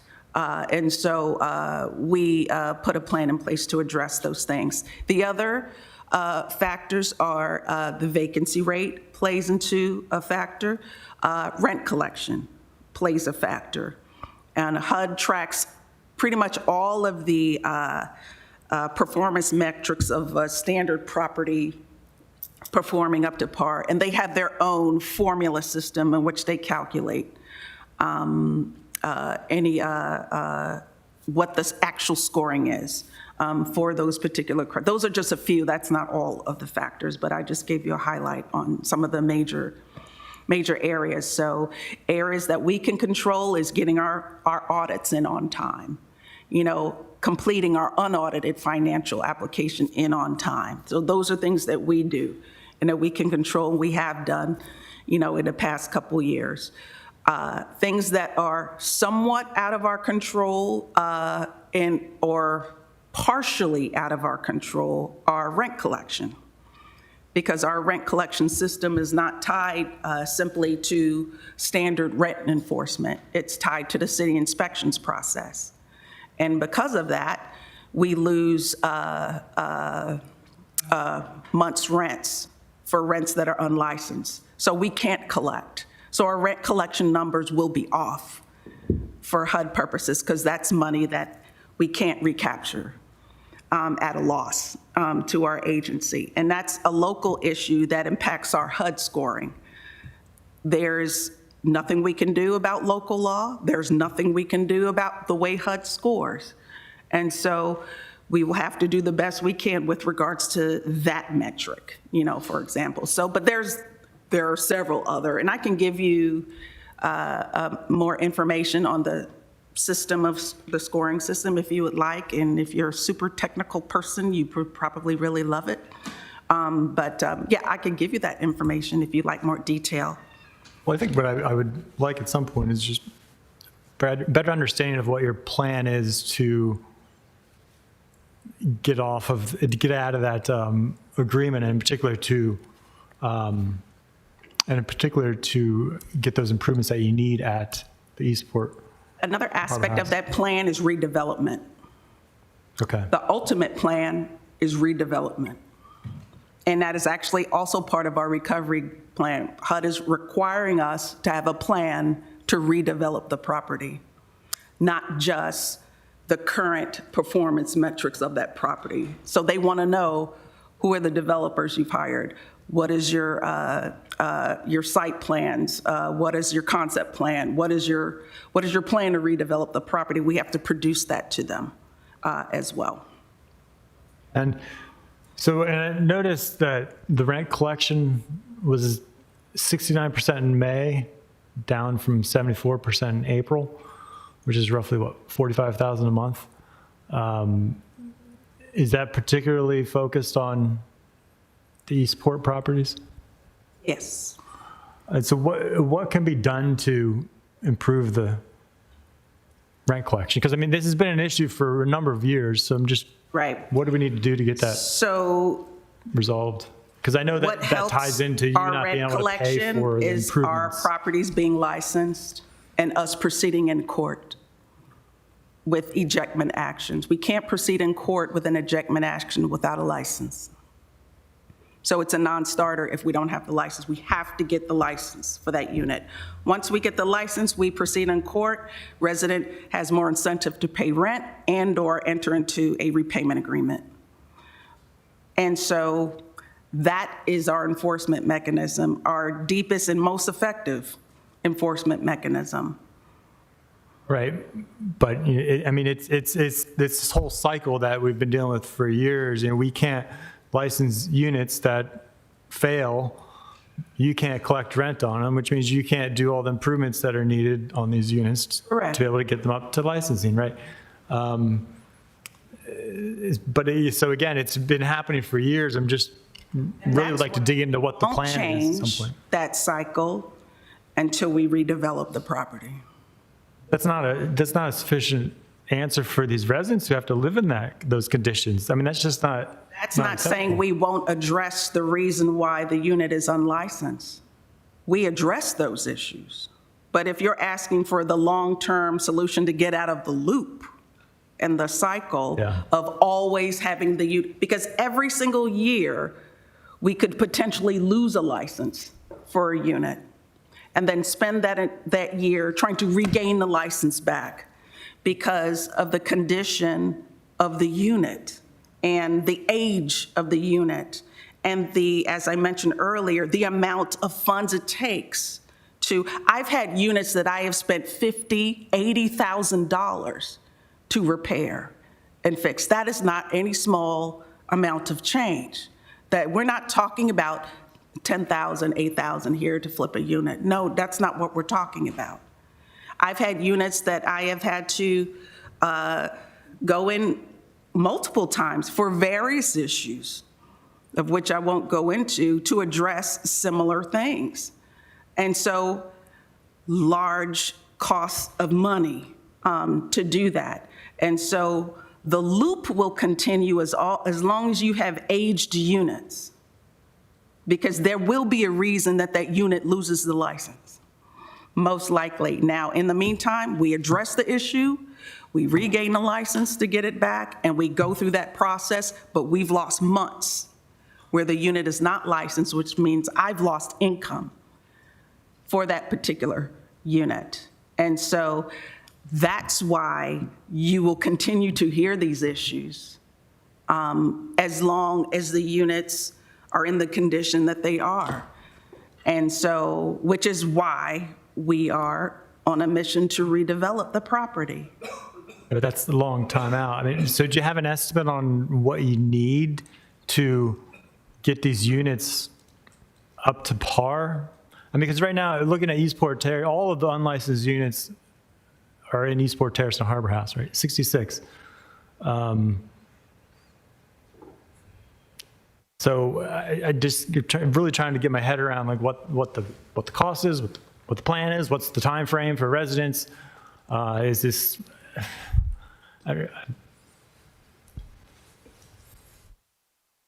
So the city committed $500,000 of its 2025 funds to HACA.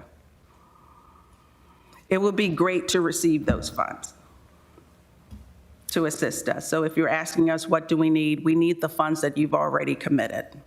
But we can't commit funds without the data to support us giving you I those can funds. provide you whatever level of data you need and whatever costs you need. I can provide you ample amount of data. Well, please do. That is all I have, Mr. Mayor. Thank you. Okay. Any other questions by any other council members? Okay. Seeing none, I think that we're done. Ms. Evans, again, thank you for coming today, staying late in the evening with us. I do think it's important to have these discussions on our typical council meetings so that the public and everyone can be engaged. So I appreciate you bearing with us with many questions. I think this is a good quarterly report, and I think it'll give us a chance to build on it as we go forward. So thank you for that. Thank you. Mr. City Attorney, please present the next item on the agenda. The next item on the agenda is public hearings, beginning with ordinance O1426, art in public places. Thank you. We have two people signed up to speak on this, Ms. Glover and Mr. Waddy.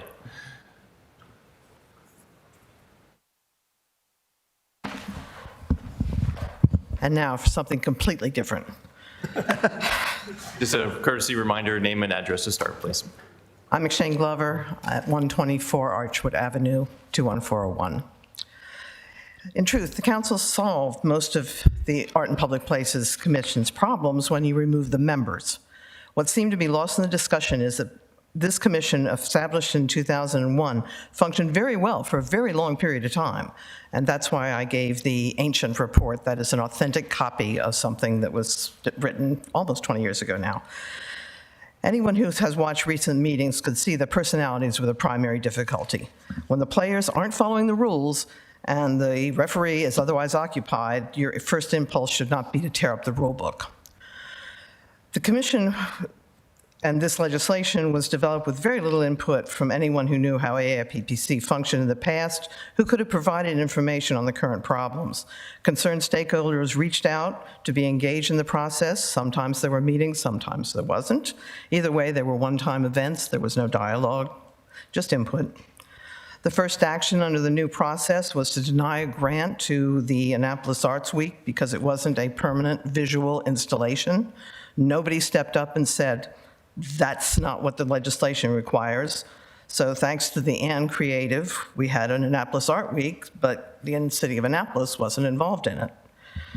Solo decision-making by someone with no background in the arts is a dreadful idea. The Director of Planning and Zoning has more than enough requiring his attention, and his talents are better spent in those arenas. Reducing the commission to 5 people would mean 3 people would make a decision, since that's a majority. Not much better. 9 people works well if they are the right people. It provides a necessary representation from all of the wards and allows for a rich mix of artistic opinions that leads to balanced, thoughtful decisions. And yes, they should be city residents. There are sections saying the commission should interact with other city entities and other artistic groups. Again, a well-functioning commission always does that and has in the past because it's the right and effective thing to do. And why do we single out mention for Historic Preservation Commission? Anything in the historic district overlay is automatically going to go to them. Nowhere in this legislation is there any reference to the state legislation that mandates that 3% of the hotel tax that the city receives should be used only to provide funds to the art and public places. Funding for AIPC has technically been from the Art Fund, which was under the control of the commission when that legislation came into being. This shifts the money control to the Director of Planning and Zoning. Primary purpose of the state legislation was to ensure regular funding to the commission rather than having it be at the mercy of the city. In sum, I wish you to kill this legislation. Please refocus on getting the right people. Let them put together a good commission for you that will serve the city and can then come back to you with appropriate recommendations for better legislation. Thank you. Mr. Waddy?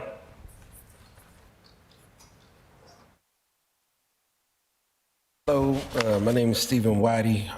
Some say P.O. Box 6210 in Annapolis, Maryland. This is, again, on behalf of the NAACP. We won a part of our discussion around the art in public places focuses on the Annapolis 250 and the poor management, the inefficiencies related to arts funding can affect how underrepresented groups are presented in this era of whitewashing of our history and denying the history that has gone on here in Annapolis, here in America, over the last 250 years. And I think that also breeds community distrust. And so fixing the Art in Public Places Commission, having people that fully represent the community, it should be a part of the legislation that we are considering today. Part of that also involves, so funding for underrepresented communities should be a part of this legislation. Better oversight, I think that this is a path to better oversight that is fair and equitable. Having more youth-oriented programming. We definitely need to have youth members that are going to be consistently placed on this board so that we can address some of the issues around young people not being involved in our arts funding. And then also more funding for Kunta Kinte, especially in the 50th anniversary. The Kunta Kinte Festival is one of the premier regional arts festivals, and the city of Annapolis has done a great job through Arts in Public Places funding it, and we want to definitely see that continue at a greater amount. And if I can't say this legislation is going to be the primary vehicle to do that, but just needs to be on the mind of our legislators as we move forward. Thank you. Thank you, Mr. Whiting. No one else has signed up, but if anyone else wishes to speak that hasn't spoken already, feel free to approach the podium. Okay, seeing no movement in chambers, I declare 01426 public hearing closed. Mr. City Attorney, please call the next item on the agenda. The next item on the agenda is 01626, Forest Conservation Program Amendments to conform with state law. Okay, and Gimunder is signed up to speak. Feel free to approach the podium if you're still here.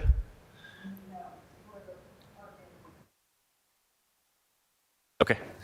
If anyone else would like to speak on Ordinance 1726, right to park in front of residential driveways, feel free to approach the podium now. Please start with your name and address, and you have 3 minutes.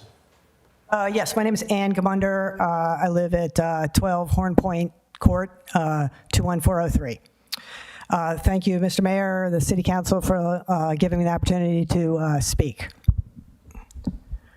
I am here in regard to the proposed legislation, right to park in front of residential private driveways. This proposed legislation will significantly impact the Eastport Peninsula in several negative ways. Many of you represent areas of Annapolis with suburban characteristics, such as wide streets that can accommodate cars simultaneously, moving in opposite directions with parking along the curb lanes. On the peninsula of Eastport, the streets are tight with cars parked on both sides and typically one lane down the middle. Cars and trucks traverse along these narrow roadways by taking turns, pulling over in front of driveways, allowing the car or truck in the opposite direction to pass by. If this legislation passes, this typical traffic pattern will stop. If driveways are no longer open segments of the road, allowing opposing traffic to pull over into, opposing cars and trucks will have to back up, often down long blocks onto intersections to allow cars to pass.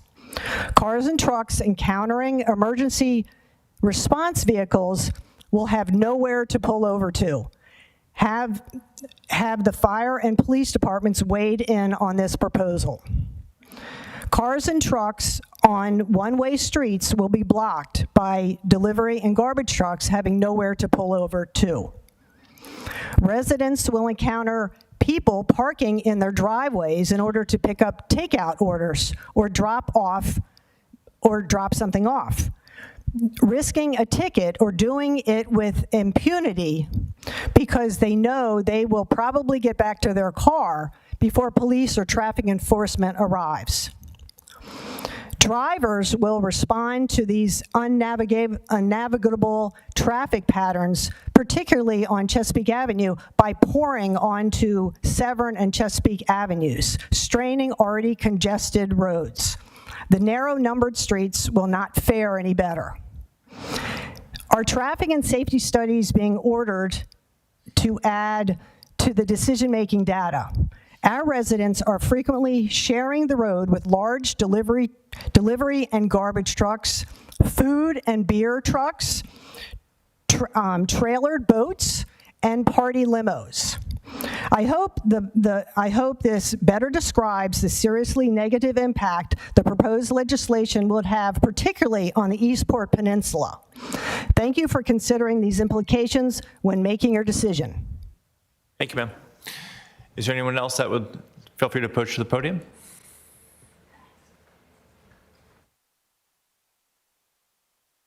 Good evening. Thank you for all you do, everybody, too. I haven't been to a meeting in a while. Please start with your name and address. Natalie Benincasa Powell, 312 Severn Avenue, Annapolis, in Ward 8. And I agree with everything she just said. I just think that this should be looked at per ward and even per street. And people can apply now for special permits to park in front of their house for disabilities, physical challenges, whatever, even temporary. I don't see why it can't be done for this with special exceptions for certain households. And then even the alderman of each and alderwoman of each ward could oversee some of that. That's what we should be doing, right? Each alder person has their ward to manage and see what's going on throughout the ward. But I don't think it should just be a blanket thing for everybody. We zipper through these neighborhoods so much. So thank you for having us. Of course, thank you. Anyone else wish to speak on this subject?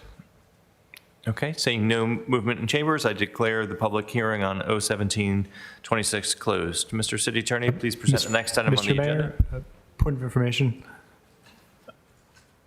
Okay. So I believe that I didn't, maybe you said this, I missed it, but did you close the hearing for 01626? I did. Okay. Okay. Mr. City Attorney, please present the next item on the agenda. The next item on the agenda is approval of the consent calendar. Journal of Proceedings, CCM 6126, CCM 6826, CCM 62226. Thank you. Any objection to the consent calendar? I'd entertain a motion to approve the consent calendar. Second. Thank you, Alderwoman O'Neill. Thank you for the second. Madam City Clerk, please call the roll. Yes, sir. Mayor Littman. Aye. Alderman Shandelmeyer. Alderwoman Conti. Thank you. Aye. Alderman Savage. Aye. Alderman Thorpe. Aye. Alderman Huntley. Alderwoman O'Neill. Alderman Smith Brown. Aye. Alderwoman Alsop Johnson. Aye. Thank you. Thank you, Mr. City Attorney. Please call the next item on the agenda. Next item on the agenda is legislative actions on first readers, beginning with Ordinance 01226, removing streets from Special Residential Parking District Number 5. Is there a motion to adopt 01226 on first reader? So moved. So moved. Thank you, Alderman Huntley. Is there a second? Second. Thank you. All those in favor say aye. Aye. Any opposed? Thank you. The motion carries. I refer 01226 to the Public Safety Committee and the Transportation Committee. Mr. City Attorney, please present the next item on the agenda. The next item on the agenda is Ordinance 01526, cottage food businesses as home occupations. Thank you. Is there a motion to adopt 01526 on first reader? So moved. Thank you, Alderman Shandelmeyer. I think I heard you first. Is there a second? Second. All those in favor say aye. Aye. Any opposed? The motion carries. I refer 01526 to the Planning Commission and the Rules and City Government Committees. Mr. Mayor. Yes, sir. And Ms. City Clerk, I'd like to be added as a co-sponsor. Mr. City Attorney, please present the next item on the agenda. The next item on the agenda is Resolution R2926, update of fiscal year 2027 city fees. Thank you. Is there a motion to adopt R2926 on first reader? So moved. Thank you, Alderman Savage. Is there a second? Second. All those in favor say aye. Aye. Any opposed? Motion carries. I refer R2926 to Finance Committee. Did you want to be added to it as a second on that one? As a co-sponsor? Mr. City Attorney, please present the next item on the agenda. The next item on the agenda is legislative actions on second readers, beginning with Resolution R2126, designating City Attorney Anthony P. Coopersmith as resident agent for service of process. Is there a motion to adopt R2126 on second reading? So moved. So moved. Thank you, Alderman Smith Brown. Is there a second? Second. Thank you. Madam City Clerk, please call the roll. Mayor Littman. Aye. Alderman Chandler. Aye. Alderman Conti. Alderman Savage. Aye. Alderman Thorpe. Aye. Alderman Huntley. Alderwoman O'Neill. Aye. Alderman Smith Brown. Aye. Alderwoman Alsop Johnson. Aye. Thank you. I neglected to ask if anyone had discussion, but I thought it was pretty safe to skip that. Mr. City Attorney, please present the next item on the agenda. The agenda is completed. Is there anything else for the good of the order? Alderwoman O'Neill. Thank you. I didn't want to disappoint you. Thank you. I want to talk a little bit about last weekend, July 4th weekend, and the Annapolis 250 Commission, and shout out specifically. There was a commission of 15 individuals, and we had been meeting for the last 2.5 years. The commission is staying intact through the end of this year, so we still have some work to do, and we're still working with a couple of organizations, including Kunta Kinte Festival and the Alex Haley Foundation in some of their projects in our continuing of Unfinished Revolutions. So there's still more to come.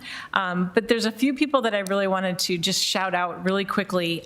Judy Budensick did an amazing job bringing Hamilton to the big screen outside. It was the hottest night probably on record to be outside, but we had over 500 people that showed up for the movie. She worked diligently to ensure that everybody knew exactly what was going on. So thank you very much to Judy. She also brought a really cool program on Saturday, which was George Washington and General Lafayette arrived by boat to Eastport and had a discussion that Jamie Costello basically DJ'd, is that the word, that I'm looking for, moderated for. And it was a really great presentation, and it was just a discussion and kind of talked about some history and talked about what they thought about what is going on today versus what they planned and organized. Of course, it was a lot of tongue-in-cheek, but really, really amazing. Katie McDermott worked really hard to get the Naval Academy Electric Brigade Band, which we had to cancel because of the storms coming in. That is hoping to be rescheduled. But she also worked with the garden clubs in downtown Annapolis to beautify the city. And if you haven't gone by the fountain on College Avenue, go by. It's beautiful still. The flowers are blooming. Much thanks to Burr Vogel and his team for helping with that, because a bunch of ladies from the garden club would not have been able to put all the banners up and the flags up. So he really helped. Debbie Woods from the Children's Museum put on an incredible program that unfortunately had to be rescheduled to this past Saturday. So the attendance was a lot less, but the intensity and the creativity involved was amazing. It's a show that she's hoping to put on a couple more times this year. So stay tuned for that, because if you missed it, don't miss it again. It was dancers from all over the world, representing cultures near and far. It was a reenactment of Frederick Douglass's famous speeches. It was a song about the 50 states, just amazing. And she was pulling in people from the audience to stand in to be parts.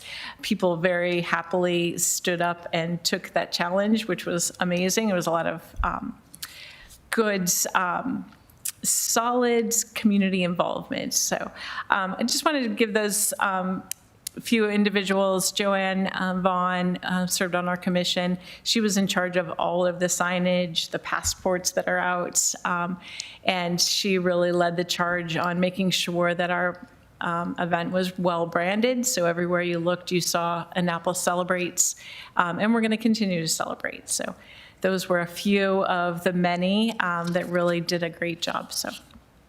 We give not only those individuals, but you, frankly, a round of applause for your effort in leading this effort. Thank you.